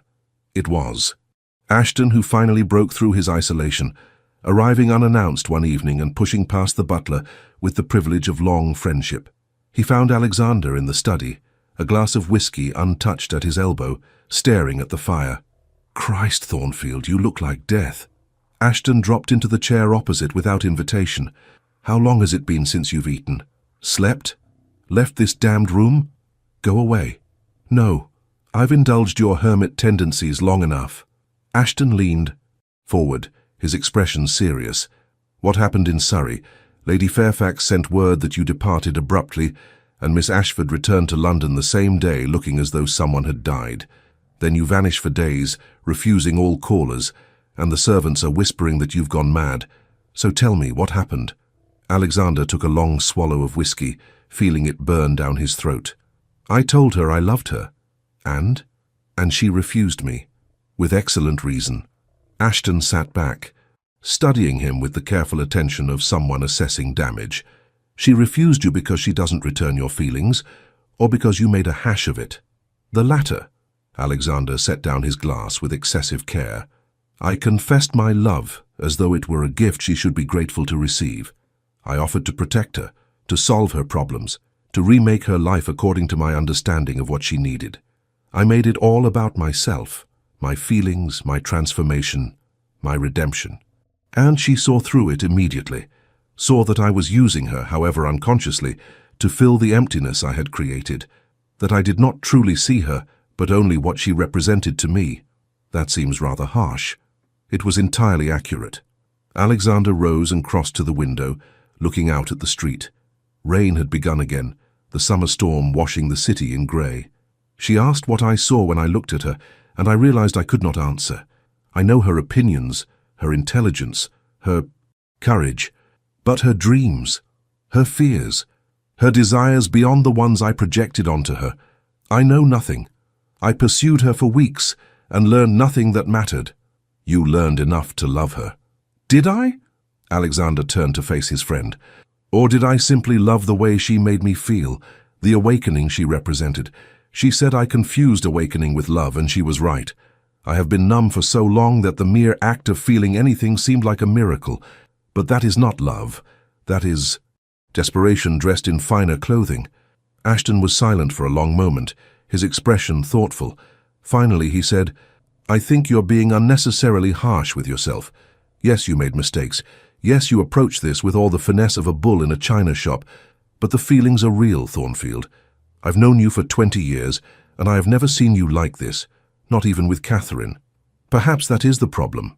Perhaps I am incapable of the sort of love that truly sees another person. Perhaps 15 years of isolation have damaged me beyond repair. Or perhaps," Ashton said quietly, "you simply need to learn. Love is not something one knows instinctively, whatever the poets claim. It is a skill, like riding or fencing or managing an estate. And you have spent 15 years deliberately not practicing it. Of course you're clumsy. The question is whether you're willing to do the work required to improve." The words settled into Alexander's chest, finding purchase among the debris of his self-recrimination. Was he willing?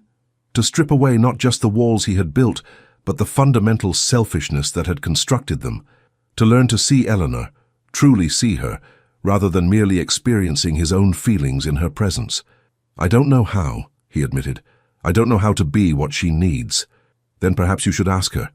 Not tell her what you want to give, but ask her what she needs. Listen to her answer. And then, and this is the difficult part, actually honor what she tells you, even if it means accepting that what she needs does not include you." The thought of such acceptance was nearly unbearable. But Ashton was right. If he truly loved Eleanor, if this was more than simply his own need dressed in romantic language, then he must be willing to place her welfare above his own desires, even if that meant letting her go. She said she did not wish to see me again. Then respect that wish, for now. Ashton stood, preparing to leave. Give her time, give yourself time. Learn to be someone worthy of her, not through grand gestures, but through genuine change. And if, after that time, she is willing to see you again, if she has not married Whitmore or some other fool, then approach her differently, as someone who wishes to know her, not possess her. After Ashton had gone, Alexander remained at the window, watching the rain. The advice was sound, the course clear. He needed to change, not in the superficial way of learning to feel after years of numbness, but in the fundamental way of learning to love another person more than oneself. It would require dismantling not just the walls around his heart, but the very foundation upon which his identity had been built. The Duke of Thornfield, cold and proud and self-sufficient, would have to die, and Alexander Hartwell, simply a man, flawed and uncertain and capable of terrible mistakes, would have to be born. August passed in a haze of deliberate transformation. Alexander did not pursue Eleanor, did not attempt to call upon her or engineer chance meetings. Instead, he turned his attention inward with the same discipline he had once applied to building his emotional fortress. If he was to change, it must be genuine change, not merely another performance designed to win her approval. He began by examining his estates with new eyes, seeing for the first time the human cost of his efficient management. The tenant farmers who struggled to pay, their rents, the cottagers whose homes needed repair, the children who worked in his fields rather than attending school because their families needed every shilling. He had always considered himself a fair landlord. His rents were not excessive, his treatment not cruel, but fairness, he realized, was not the same as justice, and justice required more than simply refraining from exploitation. He reduced rents by 15% across all his properties, absorbing the loss of income without complaint. He established a school on the Thornfield estate, hiring a proper teacher and requiring that all children under 12 attend. He invested in repairs and improvements to tenant cottages, in better tools and equipment, in the small things that made the difference between mere survival and genuine flourishing. His steward thought him mad. His man of business warned of financial ruin. Alexander ignored them both. It was not about the money. It was about learning to see beyond his own, comfort to the needs of others, about understanding that his position brought not just privilege, but responsibility, not the abstract responsibility of maintaining an estate, but the concrete responsibility of caring for those whose lives his decisions affected. He read voraciously, seeking understanding rather than mere knowledge. He returned to the works Eleanor had mentioned, Blackstone certainly, but also Adam Smith's theory of moral sentiments, Mary Wollstonecraft's writings on women's rights, reports on factory conditions and the treatment of the poor. He forced himself to confront uncomfortable truths about the society he had unquestioningly accepted, about the systems that maintained his comfort at the expense of others' suffering, and slowly, painfully, he began to see, to truly see not just the world around him but himself within it. He saw his privilege, his blindness, his casual assumption that his perspective was the only one that mattered. He saw how his wealth and title had insulated him from consequences, how his gender had granted him freedoms he had never questioned. He saw with devastating clarity how he had treated Eleanor, not as a person in her own right, but as a solution to his own emptiness. The shame of it was crushing. But shame, he learned, could be productive if channeled toward change rather than mere self-flagellation. He wrote letters, not to Eleanor, but to others, to his tenants, asking about their needs and concerns, to reformers, working to improve conditions for the poor, offering both money and political support, to Lady Fairfax, apologizing for his abrupt departure and asking her forgiveness. He did not mention Eleanor in any of these letters, though she was present in every word, the ghost at the heart of his transformation. September brought the first hints of autumn, the London air turning crisp and clear. Alexander had taken to walking the city, seeing it as he had never bothered to see it before. He walked through neighborhoods he had always avoided, The rookeries and slums where poverty crushed hope, where children played in filth and women sold themselves to survive. He walked until his feet ached and his heart broke, until he could no longer pretend that these realities existed in some separate world that did not concern him. He gave money, certainly, to charities, to reformers, to individuals in desperate need, but he also gave time, volunteering at a soup kitchen in Seven Dials, listening to stories of hardship and resilience that put his own suffering in sharp perspective. The other volunteers, mostly women from middle-class families motivated by Christian charity, initially treated him with suspicion. A duke in their soup kitchen was either a curiosity or an insult, and they were not certain which. But Alexander came back week after week, doing the unglamorous work of serving soup and washing bowls without complaint, and gradually they accepted his presence. It was there, serving watery broth to a line of ragged children, that he met Mrs. Margaret Fletcher. She was a widow in her 50s, thin and weathered, who managed the kitchen with the efficiency of a general commanding an army. She did not defer to his title, did not soften her sharp tongue, and when she caught him making a mistake, serving portions that were too generous, depleting supplies that must last the week, she corrected him with brutal honesty. "You cannot save them all, Your Grace," she said bluntly after. He had given his own coat to a shivering boy. "And you do them no favors by treating charity as if it were a performance for your own conscience. These people need systemic change, not noble gestures. They need laws that protect them, wages that sustain them, housing that doesn't kill them. Your coat is kind, but it solves nothing." The words stung precisely because they echoed Eleanor's criticism of his attempt to protect her. He was still thinking in terms of grand gestures, of solving problems through the application of his resources and will. But Mrs. Fletcher was right. True change required more than charity. It required transformation of the systems that created suffering in the first place. "Then tell me what I can do," he said. "How can I be useful rather than merely ostentatious?" She studied him with sharp eyes, assessing his sincerity. "You sit in the Lords, do you not? Then use your voice. Support bills that would improve factory conditions, limit working hours for children, provide education for the poor. Fight the men of your class who profit from misery and call it progress. That would be useful, Your Grace. That would matter." So he did. When Parliament reconvened in October, Alexander spoke for the first time in 5 years. He rose in the Lords and delivered a speech on factory reform that drew gasps from his fellow peers, not because of its eloquence, though he had worked hard on every word, but because the Duke of Thornfield, known for his silence and conservative leanings, had suddenly become an advocate for radical change. They called him a traitor to his class. They said he had gone mad, that his wits had been addled by associating with reformers and radicals. They whispered that he was trying to curry favor with someone, though whom they could not say, since he attended no social events and paid court to no ladies. Alexander ignored them all, because this was not about winning Eleanor back, though the hope of doing so remained a constant ache in his chest.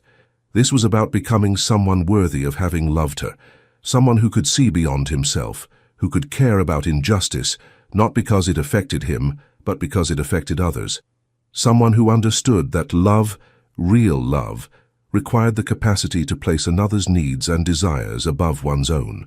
It was late October when he finally received word of Eleanor. Not directly, she had not written to him, and he had not expected her to. But Lady Fairfax sent a note, informing him that Miss Ashford had returned to London for the little season, that she was staying again with her aunt in Bloomsbury, and that she looked well, though perhaps a bit melancholy. The information should not have affected him as profoundly as it did, but Alexander found himself unable to sleep that night, pacing his study until dawn, wrestling with the question of whether enough time had passed, whether he had changed sufficiently, whether approaching her again would be welcome or merely another selfish imposition. He had sworn to respect her wish not to see him, but that had been months ago, and he was not, he hoped, the same man who had made such a catastrophic confession on that terrace in Surrey. He had learned to see beyond himself. He had worked to become someone capable of genuine rather than selfish love. Surely she would recognize the difference. Or perhaps she would not. Perhaps the damage was irreparable, the trust too thoroughly broken. Perhaps she had moved on, found someone who could offer her what she deserved, without first needing to be unmade and remade. The thought was agony. But if it was true, if she was happy, then he must accept it. Because that, ultimately, was what love required. The willingness to want the beloved's happiness more than one's own. November brought cold rain that turned London's streets to mud. Alexander continued his routines, his work with the poor, his advocacy in Parliament, his efforts to reform his estates. But everything was coloured by Eleanor's proximity. She was here in this city, perhaps only a few miles away, and he did not know if he had the right to bridge that distance. It was Mrs. Fletcher who finally forced his hand in her characteristically blunt fashion. She had asked him to stay after the soup kitchen closed one evening, and he had agreed, curious about her purpose. "You're in love with someone," she said without preamble, once they were alone. "I've seen enough lovesick fools in my time to recognize another." Alexander felt heat rise in his face. "I don't see how that concerns. It concerns me because you're moping about it like a tragedy in 3 acts, and it's affecting your work. You gave away twice as much soup as we can afford today because you weren't paying attention." She crossed her arms, her expression severe but not unkind. "So tell me, what are you doing about it? Besides suffering picturesquely? She does not wish to see me. I am respecting her wishes. For how long? Forever? That seems rather excessive. I hurt her. I was selfish and blind, and I made her responsible for my emotional redemption. I cannot approach her again until I am certain I can do so without repeating those mistakes." "And when will you be certain?" Mrs. Fletcher's tone was gentler now. "You've been working here for 3 months, Your Grace. You've changed your estates, your politics, your entire way of living. If that's not sufficient proof of change, what would be?" "I don't." "No," Alexander admitted. "Perhaps nothing would be sufficient. Perhaps the damage is irreparable. Perhaps. Or perhaps you're using the possibility of her refusal as an excuse to avoid risking yourself again." She studied him with those sharp eyes. "You claim to love this woman, but love without courage is merely cowardice dressed in noble clothing. If you truly love her, you must be willing to face her rejection. And if you're not willing to do that, then you should release her entirely and stop torturing yourself and her with this half-state of hoping without acting." The words struck home because they carried the weight of truth. He was afraid of her refusal, yes, but more afraid of discovering that his transformation was insufficient, that he remained fundamentally incapable of the sort of love Eleanor deserved. As long as he did not approach her, he could maintain the hope that things might have been different, but approaching her would force a reckoning he was not certain he could survive. "You think I should see her? I think you should decide what you want. If you want to move on with your life, to accept that what you had is finished, then do so. Mourn her, heal, eventually find someone else. But if you want her, if you truly love her and believe yourself capable of loving her properly, then you must be willing to risk everything for that chance. Half measures serve neither of you." Alexander walked home through the rain, Mrs. Fletcher's words echoing in his mind. She was right. He had been hiding behind the fiction of respecting Eleanor's wishes, using her request for space as an excuse to avoid the vulnerability of genuine pursuit. But love required courage, required the willingness to be refused, to be found wanting, to have one's transformation judged and potentially rejected.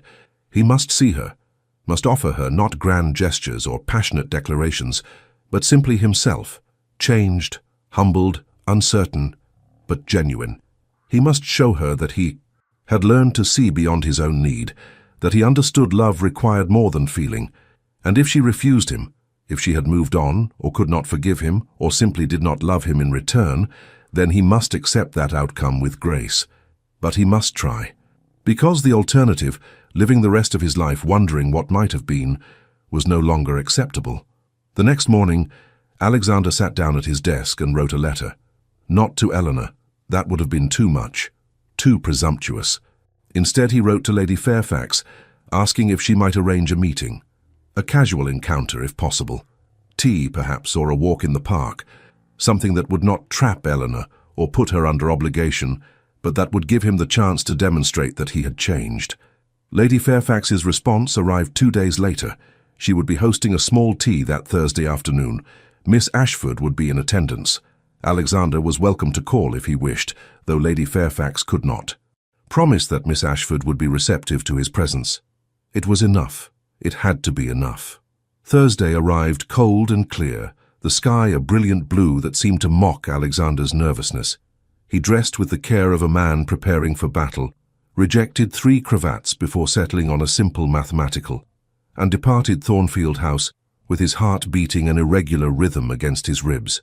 The carriage ride to Grosvenor Square was simultaneously too short and interminable. He had prepared no speech, rehearsed no declarations. He would simply be present, be himself, and allow Eleanor to judge whether the changes were genuine. If she wished to speak with him, he would listen, truly listen, to whatever she chose to say. And if she wished him to leave, he would do so without argument. It was the only approach that honored both her autonomy and his love. Lady Fairfax greeted him at the door with a knowing smile. "Alexander, how good of you to come. Miss Ashford is in the morning room with several other guests. Shall I announce you, or would you prefer to slip in quietly?" "Quietly, I think. I would not wish to startle her." "Very wise." She squeezed his arm. "For what it's worth, I think she will be pleased to see you. But that is her decision to make, not mine." The morning room was bright with afternoon sun, the walls painted a soft yellow that made the space feel warm despite the November chill outside. There were perhaps 6 other guests engaged in quiet conversation over tea and cakes, and there, seated by the window with a cup balanced in her hands, was Eleanor. She wore deep burgundy, a colour that brought out the warmth in her complexion, and her hair was dressed simply, caught back in a loose knot. She was speaking with an elderly lady, Lady Pemberton, he thought, and her expression was animated, engaged. She looked well, more than well.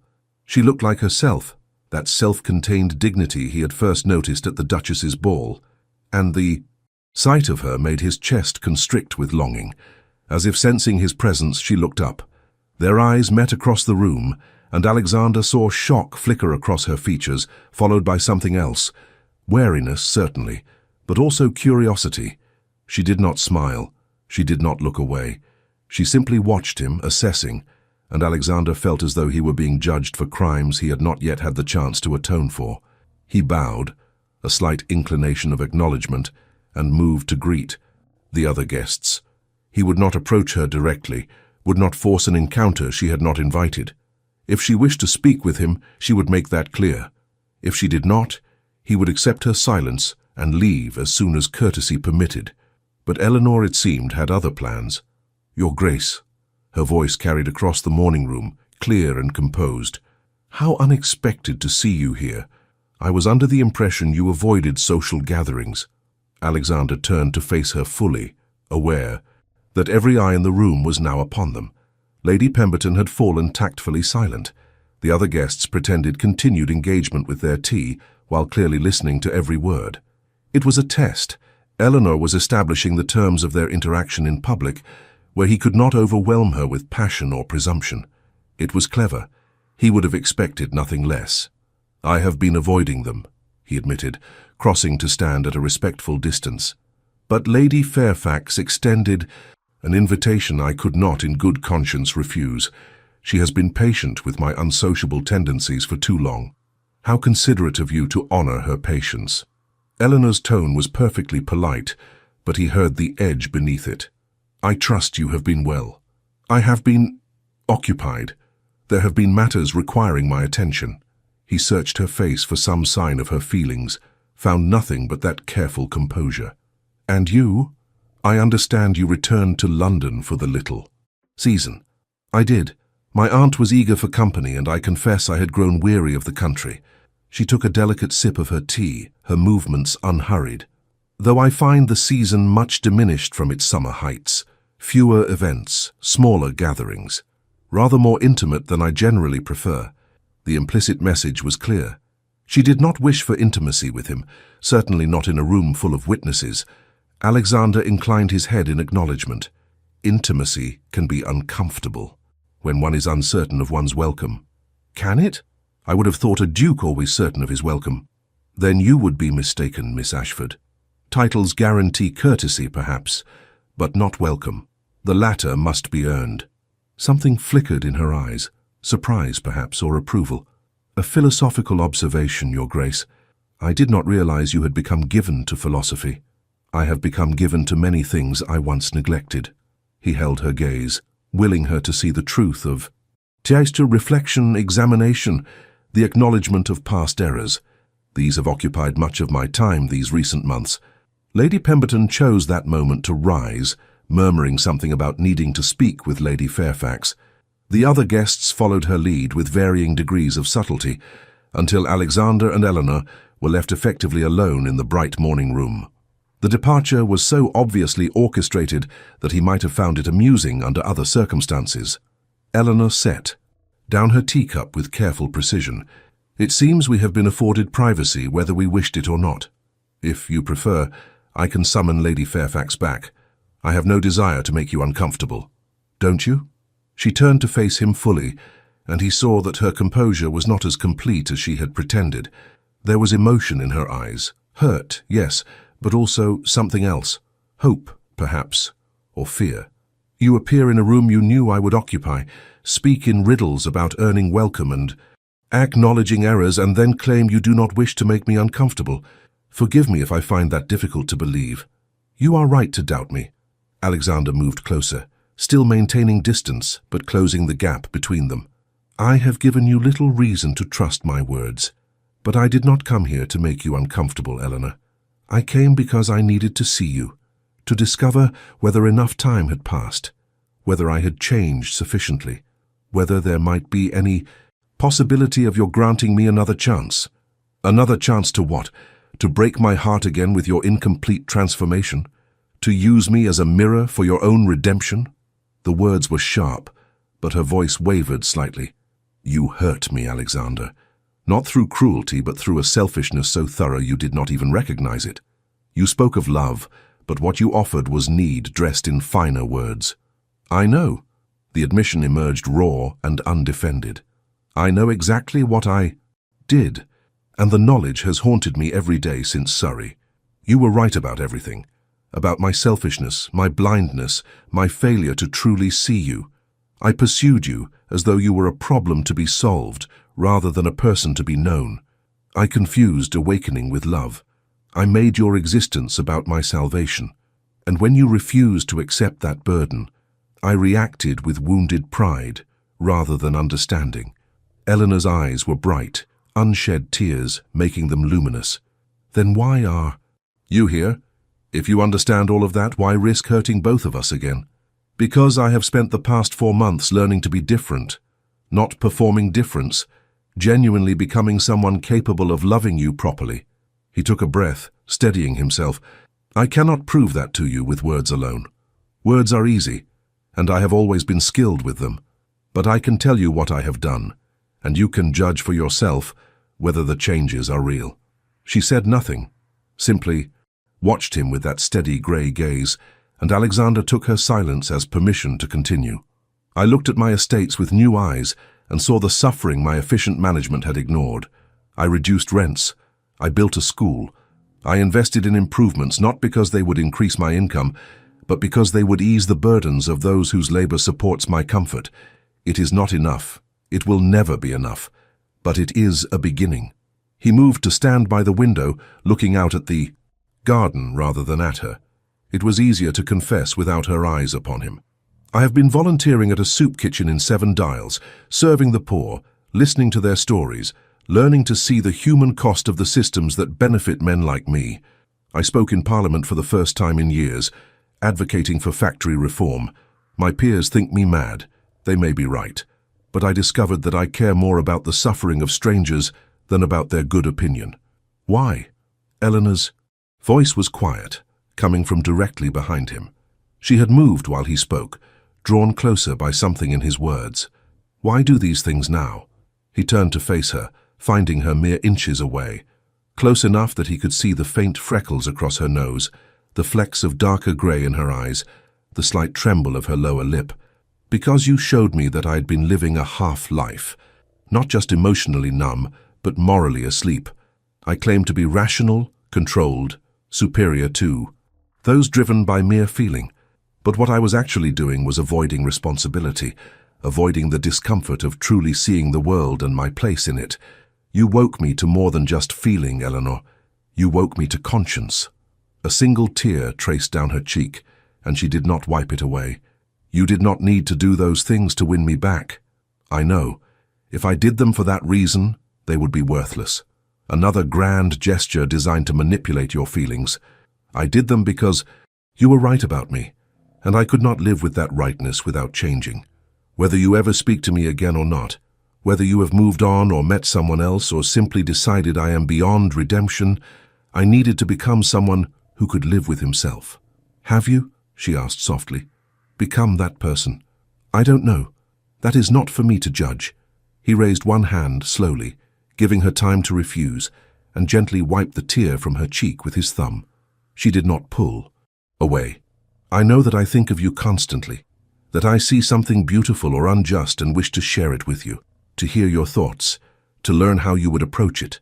I know that I lie awake at night, remembering conversations we had months ago, seeing new layers of meaning I was too self-absorbed to notice at the time.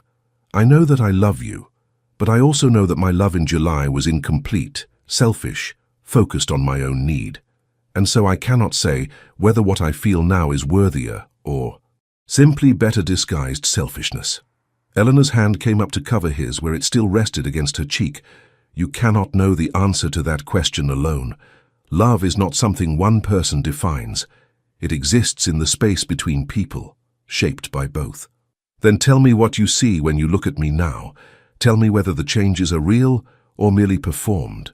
Tell me, his voice broke slightly, tell me whether there is any hope or whether I should release you entirely and stop, tormenting us both with impossible wishes. She held his gaze for a long moment, her hand warm against his. Then with her free hand, she reached up and touched his face, her fingers tracing the line of his jaw with infinite gentleness. I see someone who has been trying, genuinely trying not to win me but to become worthy of having loved me. Lady Fairfax told me about your work, the schools, the reforms, the speeches in Parliament. She said you had become almost unrecognizable, that the cold Duke of Thornfield had been replaced by someone who actually seemed to care about the world beyond his own comfort. Lady Fairfax has been meddling again. She has been keeping me informed, yes, because she knows that Eleanor stopped, seeming to struggle with the words. Because she knows that I have not stopped thinking of you either, that I have spent these months wondering whether I was too harsh, whether I demanded impossible perfection, whether I let pride and hurt prevent me from seeing that your love, however imperfect, was real. Hope sparked in Alexander's chest, fragile and terrifying. Eleanor, let me finish. Her hand against his face was firm now, holding him in place. You hurt me, not through malice, but through thoughtlessness, through a selfishness so ingrained you did not recognize it as such. And I hurt you in return, perhaps, by demanding you be immediately what it takes most people years to become.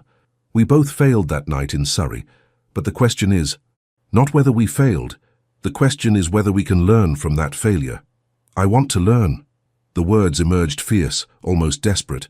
I want to know you, Eleanor, not as a mirror for my redemption, but as yourself, with your own dreams and fears and desires. I want to hear about your childhood, your mother, the books that shaped you. I want to know what you want from life, not so I can provide it, but so I can understand who you are. I want to love you in a way that honors your autonomy, rather than consuming it. And if that means loving you from a distance, if that is what you need, then I will find a way to do that.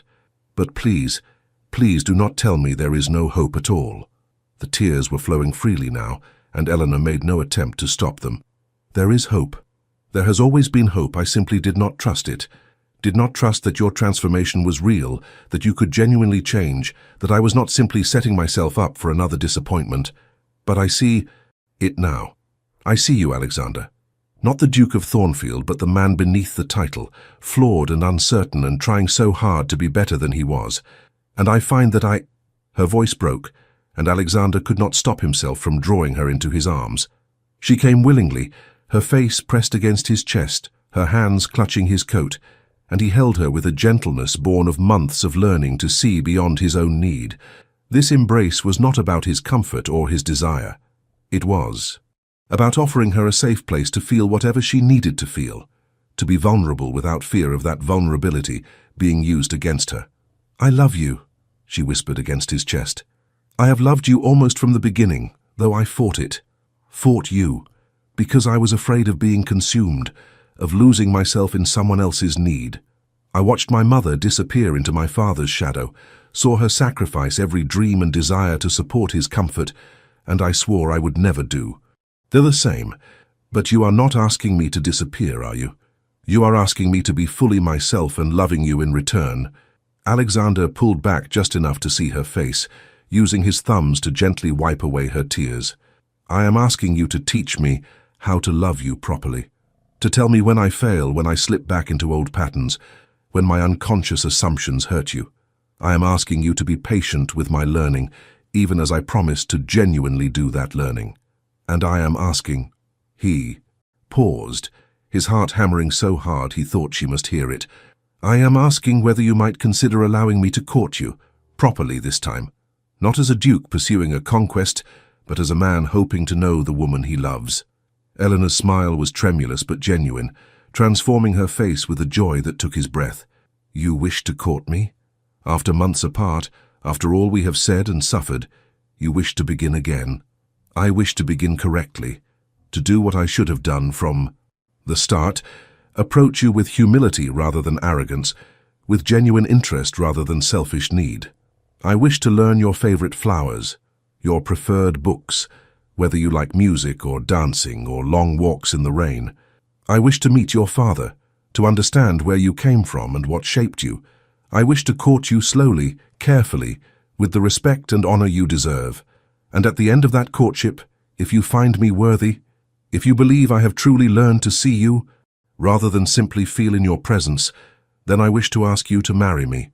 And if I refuse that eventual proposal," her voice held a hint of challenge, "if I decide that I prefer my independence after all, that even a partnership with you is too much constraint, will you accept that choice?" The question struck at the heart of everything he had learned. Would he accept her refusal? Could he love her enough to want her happiness more than his own? It was the ultimate test of whether his transformation was genuine, or simply another sophisticated form of selfishness. "Yes," he said finally, and meant it. "If that is truly what you want, if after knowing me properly you decide that marriage, even to me, is not compatible with the life you wish to live, then I will accept that choice.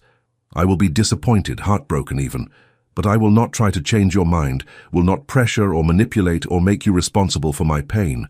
Your autonomy matters more than my happiness." Eleanor searched his face, looking for the lie she clearly expected to find. But there was no lie. Alexander had spent 4 months learning this truth, that love without respect for the beloved's autonomy was not love at all, but possession, and he would not possess Eleanor, would not clip her wings or cage her spirit, no matter how desperately he wanted her in his life. "You truly mean that?" "I do." She rose on her toes and kissed him, a gentle press of lips that held more promise than passion. It was tentative, questioning, a beginning rather than a culmination. Alexander held himself rigidly still, letting her control the kiss, making no move to deepen it or draw her closer. This was her choice, her initiation, and he would not presume to take more than she freely offered. When she pulled back, her eyes were shining. "Then yes, Alexander, you may court me, slowly, carefully, with all the respect and honor you have promised, and we shall see where this path leads, whether to marriage, or friendship, or some arrangement neither of us has yet imagined, but we will walk it together, as equals, with neither of us consuming or being consumed by the other." The joy that flooded through him was unlike anything he had ever experienced. Not the desperate relief of having achieved a goal, but genuine happiness at the prospect of sharing his life with someone who saw him clearly, flaws and all, and chose him anyway. Not the Duke of Thornfield, not the wealthy, titled, powerful peer. Simply Alexander, a man still learning how to love properly but committed to that learning. "Thank you," he said, and knew the words were inadequate, but could find no better ones. "Thank you for giving me this chance. I swear to you, Eleanor, I will not waste it. See that you don't." But she smiled as she said it, and moved back into his arms as though she belonged there, which perhaps she did, not as possession, but as choice, not as conquest, but as partnership.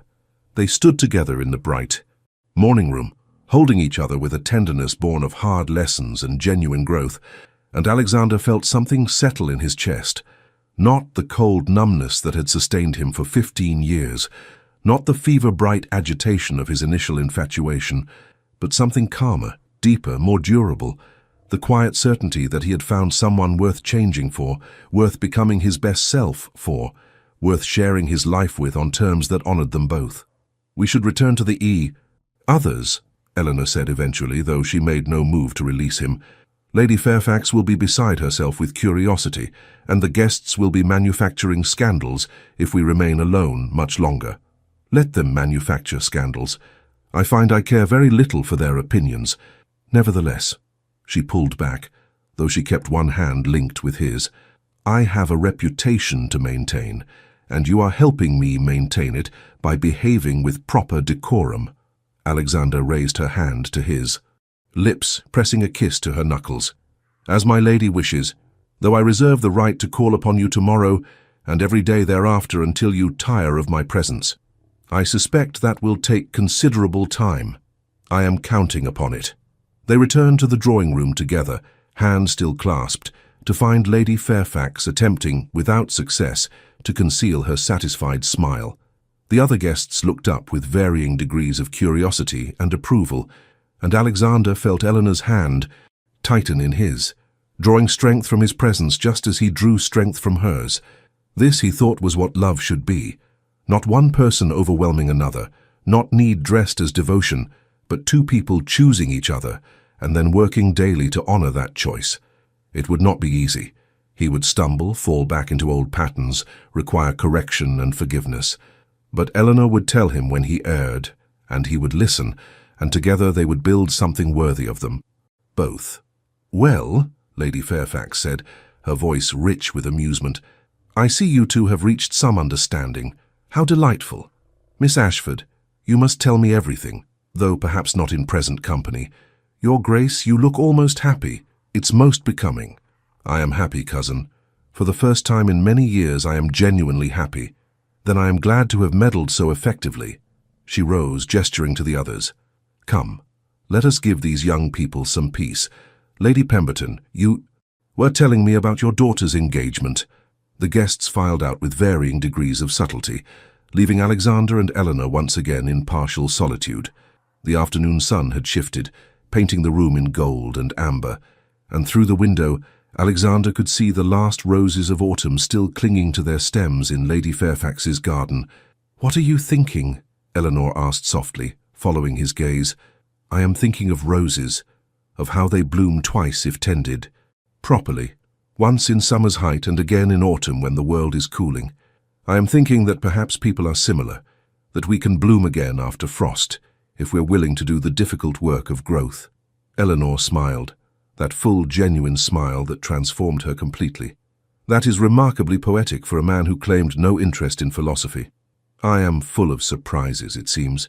You will simply have to keep discovering them. I look forward to it." She squeezed his hand, once more then released it, mindful of propriety even in their happiness. "Now go before Lady Fairfax returns and insists you stay for dinner. I need time to think, to absorb everything that has happened, to decide what I shall wear when you call upon me tomorrow. Anything you wear will be perfect. Flatterer. Truth-teller." He bowed over her hand, formal and correct, though his eyes held promises that had nothing to do with formality. "Until tomorrow, then. Sleep well, Eleanor. And you, Alexander." He left her standing in the golden afternoon light, a woman who had refused him twice and thereby granted him the greatest gift of his life, the chance to become worthy of her love. The carriage ride home passed in a haze of contentment and cautious joy. He was not fool enough to believe all would be easy, that the work was finished, that he had somehow arrived at a destination rather than begun a journey. But for the first time since Catherine, since the bitter lesson of his youth, he felt genuinely hopeful about the future. That evening Alexander sat in his study with a glass of excellent whiskey and allowed himself to simply feel, not to analyze or control or manage his emotions, but to let them wash through him in all their messy, complicated glory. Joy and fear, hope and uncertainty, love and the terror of loving, all of it mingling together into something that felt remarkably like being fully alive. His mother would have been pleased, he thought. She had loved. Catherine and grieved when that relationship ended in disaster, but she had grieved even more for what her son became afterward. Cold, closed, committed to a loneliness he claimed as preference. She would have liked Eleanor, would have appreciated her intelligence and independence, her refusal to be diminished or defined by anyone's expectations. "I found someone, Mother," he said aloud to the empty room, "someone who saw through me and demanded I become better, someone who refused to accept less than I was capable of being, someone worthy of the love you taught me before I forgot how." The fire crackled in response, and somewhere in the house a clock chimed the hour. London continued its evening routines beyond his windows, thousands of lives unfolding in parallel, each with their own complications and joys. And Alexander sat in his study, a man transformed by love, denied, and then earned, and allowed himself to believe that second chances were not merely possible, but could be even more beautiful than first ones, because he had not simply won Eleanor's acceptance. He had become someone capable of truly loving her, of seeing her, honoring her, supporting her flourishing rather than seeking to contain it. And that transformation, however painful it had been to achieve, was worth more than any easy affection could ever be. Tomorrow he would call upon her, and they would begin the slow, careful work of building something genuine. He would meet her father, learn her stories, discover her dreams. He would court her with patience and respect, allowing her to set the pace, to establish the boundaries, to shape their relationship according to her needs as much as his own. And at the end of that courtship, however long it took, whether months or years, he would ask her to marry him. Not because society expected it, not because he needed her to complete him, but because he wanted to share his life with someone whose autonomy he honored, whose happiness mattered more than his own comfort, whose presence made him better than he could be alone. And if she said yes, when she said yes because he allowed himself that hope, they would build a partnership worthy of them both, a marriage of equals, neither consuming nor consumed, each supporting the other's growth while maintaining their own independence. It would require daily work, constant attention, the willingness to communicate honestly even when truth was uncomfortable. But Alexander had learned that nothing worthwhile came easily, and love least of all. The whiskey was smooth, the fire warm, and the future stretched before him with terrifying promise. But Alexander no longer feared that terror, because he had learned, finally, that being vulnerable was not weakness but strength, that allowing oneself to feel, to love, to risk pain in pursuit of genuine connection was the most courageous act a person could attempt. He had been cold for so long, but Eleanor had taught him fire, and he would spend the rest of his life learning to tend that flame properly, to warm without consuming, to illuminate without blinding. It was enough. She was enough. And for the first time in 15 years, Alexander Hartwell, 7th Duke of Thornfield, was finally, genuinely, completely enough as well.